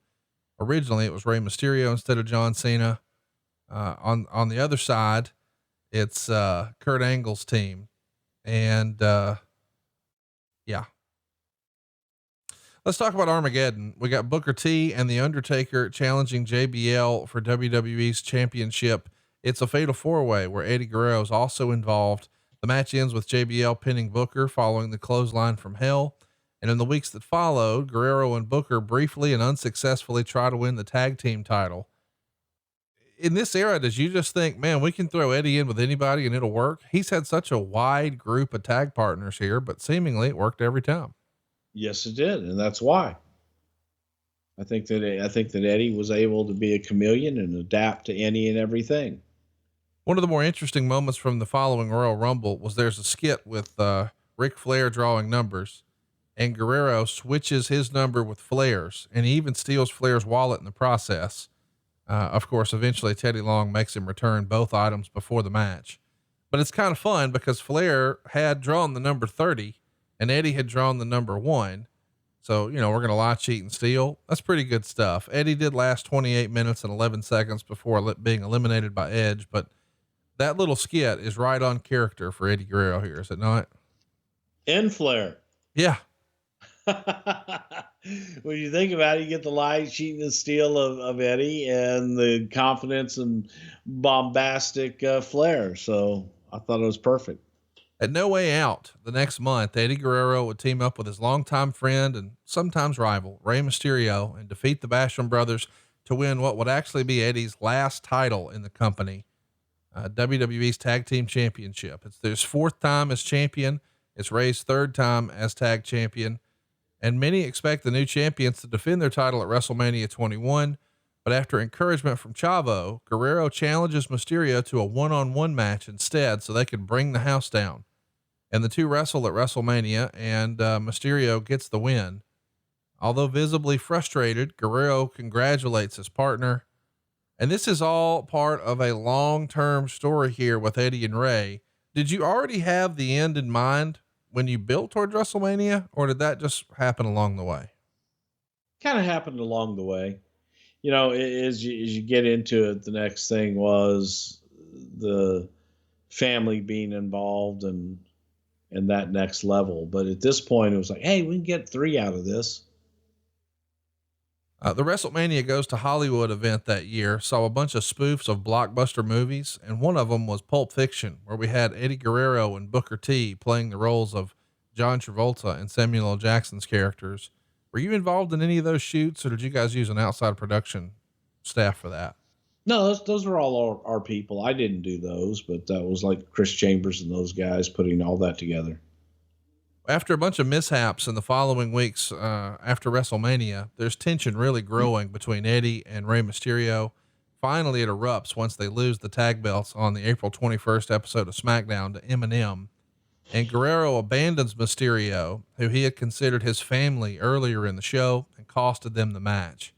At the end of the May 5th episode of SmackDown, he saves Mysterio from an attack by Chavo and Eminem, before attacking Mysterio himself, leaving him bruised and bloody, suplexing him into a set of steel steps and turning heel in the process. So now Guerrero is adopting a new, more brooding look and menacing approach towards wrestling. Gone is this dancing and lovable Latino heat style character. He's also going to stop driving the lowriders down to the ring. He really is trying to reinvent himself. This is his really last attempt at being a heel, I guess, because every other time you've tried it, it just didn't work. So I guess you knew here, if you're going to do it, you've got to change everything. And he really tries, right? Well, you change everything, and it also helps when your opponent is as lovable as Rey Mysterio. That's correct. So that was easy too. There was a very strong opponent that the audience loved in Rey. So for Eddie to be petty with Rey, I think it helped tremendously. At Judgment Day, Eddie would lose to Mysterio by DQ after hitting Mysterio with a chair. And on the June 30th episode of SmackDown, Eddie threatens to reveal a secret about Mysterio and his son Dominic. The storyline grew to involve the families of both men, with both sides pleading for Guerrero, please don't reveal the secret. And eventually Mysterio defeats Guerrero at Great American Bash.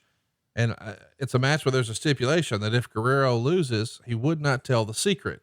But of course, Eddie, being a heel, told the secret anyway on the very next episode of SmackDown, telling Dominic and the audience that Guerrero was his father, or more specifically, I'm your poppy.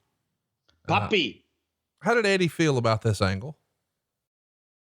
Well, look, man, it was a time Eddie's autobiography had come out, and Eddie talked about there was a period where he and Vicky were separated and that Eddie had a child out of wedlock.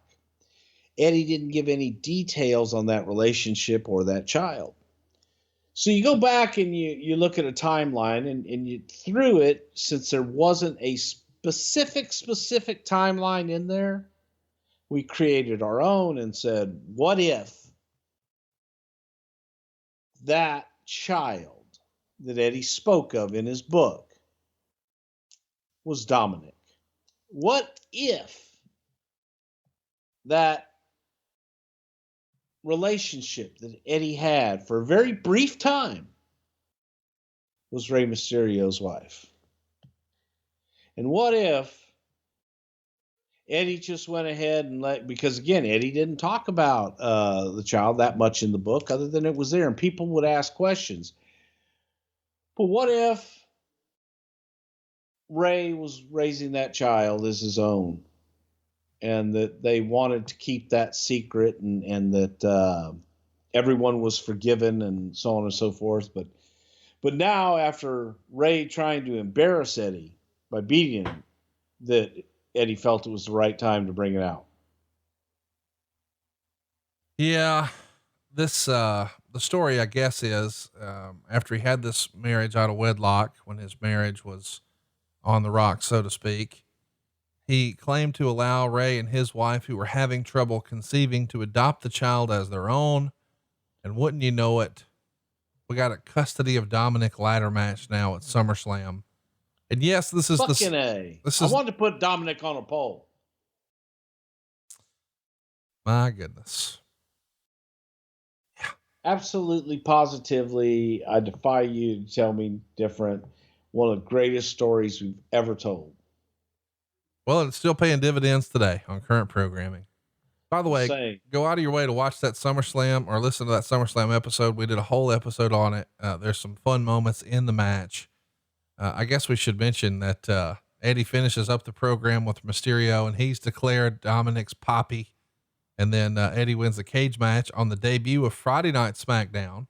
And Eddie's got a new version of his theme song that night too, titled Crackin' or Gangsta Lean. Basically it's the same song, but without the lie, cheat, and steal lyrics. They've been replaced by rap lyrics. We're trying to, really overhaul his presentation.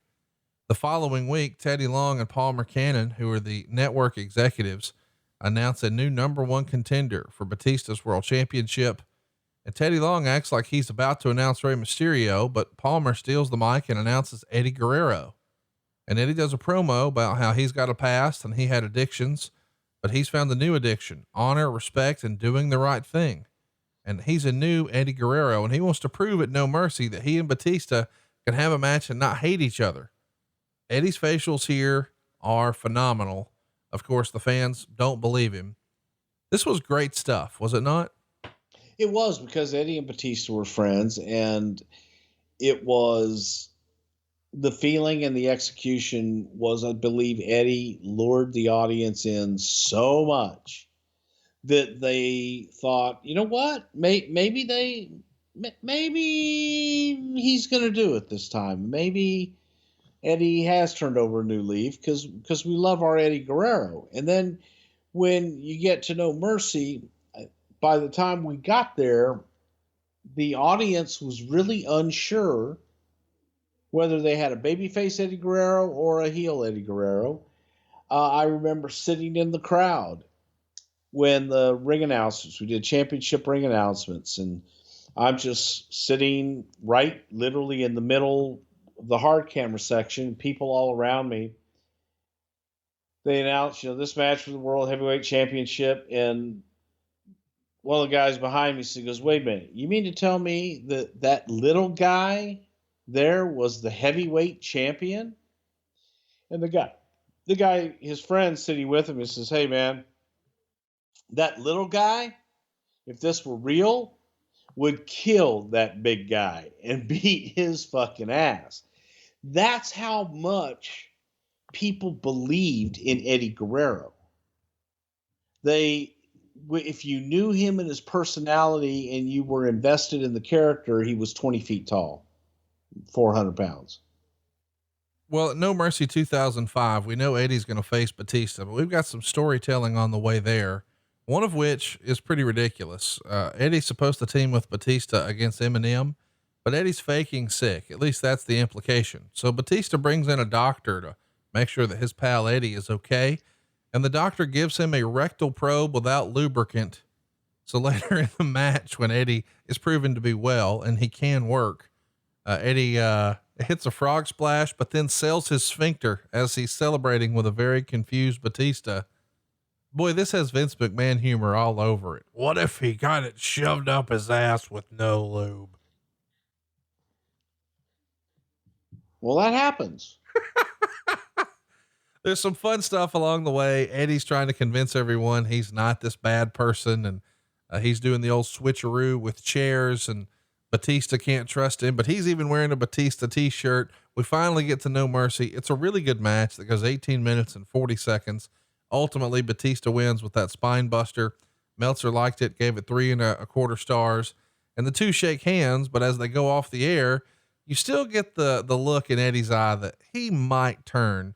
We just did a whole episode on this. Check it out. No Mercy 2005. He wrestles his last match on November 11th. He defeats Mr. Kennedy by disqualification using his signature lie, cheat, and steal tactics, which allowed him to advance to the SmackDown Survivors team. And according to the rumor and innuendo, on the date of his death, a triple threat match between himself, Batista, and Randy Orton was supposed to take place for the World Heavyweight Championship, where Batista would have dropped the title to Eddie Guerrero, because Batista needed to take some time off for an injured back. And I think that was denied by Batista in his book. What do you remember? Had he not passed away, would Eddie had another title run here? Well, he wouldn't have had it that night. No, that's a falsehood. So, well, it's unfortunate, but, Eddie is found unconscious in his hotel room at the Marriott Hotel, City Center in Minneapolis, Minnesota by his nephew Chavo on November 13th, 2005. In a 2020 interview for a documentary, Chavo explained that Eddie passed out in the hotel bathroom with a toothbrush in his hand, and he was barely clinging to life when Chavo discovered him. Eddie was pronounced dead upon arrival by the paramedics at the scene. He's only 38 years old, and an autopsy would later reveal that Eddie's cause of death is blamed on a result of acute heart failure due to underlying cardiovascular disease. He is at the Green Acres Memorial Park Cemetery in Scottsdale, Arizona. His funeral service was officiated by superstar Billy Graham. And this was a tough one for you personally, because you were talking to Eddie like every day in this era. And I know you've told us the story before on the Radicals, but this had to hit you like a ton of bricks when you find out you've lost one of your best friends out of nowhere. It did. You know,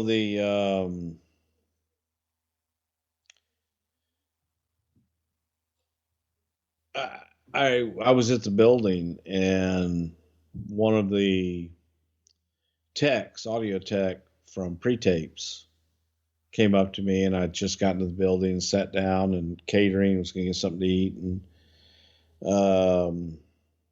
he says, "Hey, Bruce, there's a terrible rumor going around that I think you should nip in the bud and at least find out what the hell's going on." I said, "What's that?" He goes, "People are saying that Eddie was found dead in his hotel room." I said, "Eddie who?" He said, "Guerrero." Well, fucking fix that right now. And I grabbed my phone. I called Eddie. Didn't answer the phone. And I left him a message.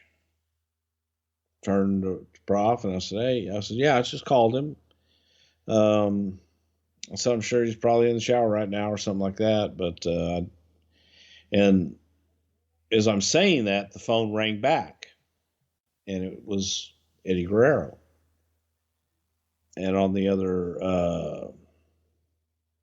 side was Chavo Jr.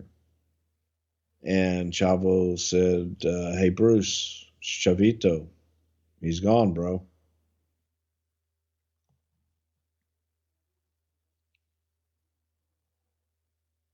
And I just started crying.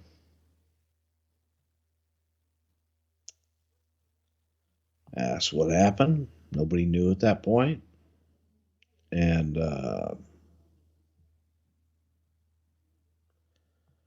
but that's what happened. Just absolutely sucked. And when Vince and Steph and Paul and everybody got to the building, we met in Vince's office. Vince had asked Chavo, what he wanted to do, and Chavo said Eddie would want the show to go on. And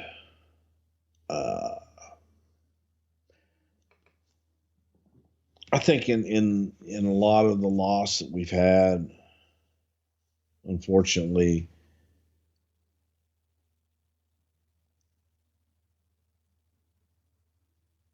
the Eddie loss hit me really hard. We had just been, I don't know, not long before that, we'd been at Bradshaw's wedding, and we spent a week together down in the Keys, and it just, it was tough. Sucked. I mean, there's no other way to say it. It was a loss of incredible talent, but more importantly, an incredible friend and human being and father and husband, and just sad.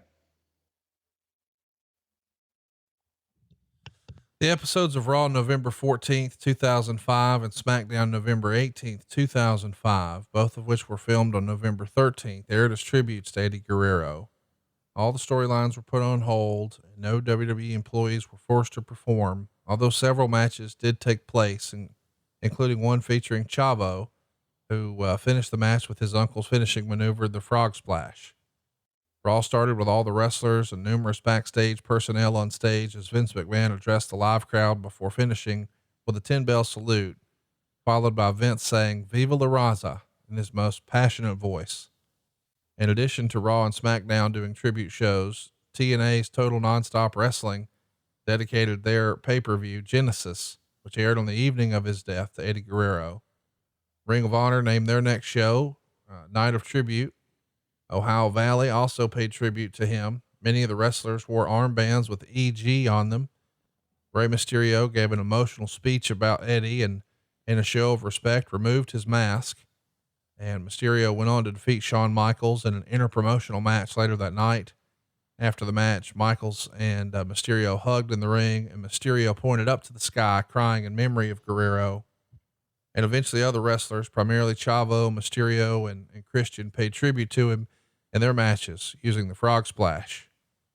Combat Zone Wrestling also paid tribute. They did a little 10-bell salute, and wrestlers like CM Punk and Rey Mysterio have dedicated some of their matches to Guerrero. Three Doors Down had a song, "Here Without You," that was used as a tribute song for Guerrero, as well as Johnny Cash's Hurt video. That Johnny Cash video with the Hurt song over clips of Eddie was just maybe one of the more haunting video packages in company history. Would you agree with that? Yeah. Live that night was very difficult, and being home on that Friday night, I remember it like it was yesterday, because we were going to do family portraits, and we're supposed to be there 7:30 or something like that. And SmackDown came on, and that was the first thing on SmackDown. And I couldn't move. I couldn't move. And I just stood there staring at the TV and watching the tribute, and probably wasn't a good idea. But yeah, he was gone and left a gigantic hole. Rey Mysterio is going to dedicate a lot of what's coming for him to Eddie Guerrero. He's a second entrant in the 06 Royal Rumble. He winds up winning, last eliminating Randy Orton, and they're on a collision course now. Orton is urging him to put this title shot at stake in a match at No Way Out. So, of course, as you know, the winner of the Royal Rumble gets a world title shot at WrestleMania. So they build up a match between the two last guys who were in the ring at the Royal Rumble, which is natural. But one of the ways they tried to sell the pay-per-view here is in February of 06, as Randy's cutting a promo about Eddie Guerrero being sort of the inspiration for Rey Mysterio. And Ray keeps pointing to the sky and things like that. I can't believe this happened, but Randy Orton said, Eddie ain't in heaven. Eddie's down there in hell. Mysterio flips out, beats him up. The referees are pulling him off. But goodness gracious, you guys took a lot of heat at the time. I didn't know Eddie Guerrero. You did. In hindsight, do you wish you had this one back? Or do you think Eddie would have liked to have still been a part of the storyline? Because that feels like that's what people say when they're used posthumously in an angle like this. I believe Eddie would have loved it. And I think that Eddie definitely would have had no problem with it whatsoever. As a matter of fact, if there was a spirit, and I could see Eddie insisting on it type thing. So, and that's my feeling from my relationship with Eddie Guerrero. And unless you've spent as many nights as I have speaking to him and just getting him in a good place in his head, keeping him as much as we could in the straight and narrow, then you don't know, and you can't make that judgment. So, Vicky was cool with it, and no one knew him better than his family. So I feel that it was the right thing. And it was something that Eddie would have wanted. I really believe that. Orton winds up beating Ray at No Way Out, if you can believe that or not. But eventually the general manager, Teddy Long, would add Rey Mysterio back into this WrestleMania title match. So now it's a 3-way. It's Orton, Mysterio, and then champion Kurt Angle. The night before WrestleMania, of course, was the Hall of Fame. And Eddie Guerrero goes into the Hall of Fame here, along with Bret Hart, Mean Gene, Sensational Sherry, Vern Gagne, and others. Eddie's inducted by Chavo Guerrero, Chris Benoit, and Rey Mysterio. Eddie's widow, Vicky, and her 2 daughters represent Eddie in receiving the honor. It's a very emotional moment for everyone involved. And the next night at WrestleMania, it's another feel-good moment. Mysterio beats Orton to become the new world heavyweight champion. And after the match, Mysterio is celebrating with Chavo and Vicky Guerrero. Really a feel-good moment here. Was this in the plans since the Rumble, do you think? The Mysterio title win?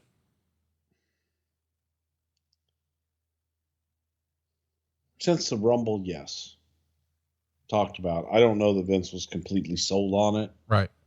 Till February, but from a talking point and doing it, yes.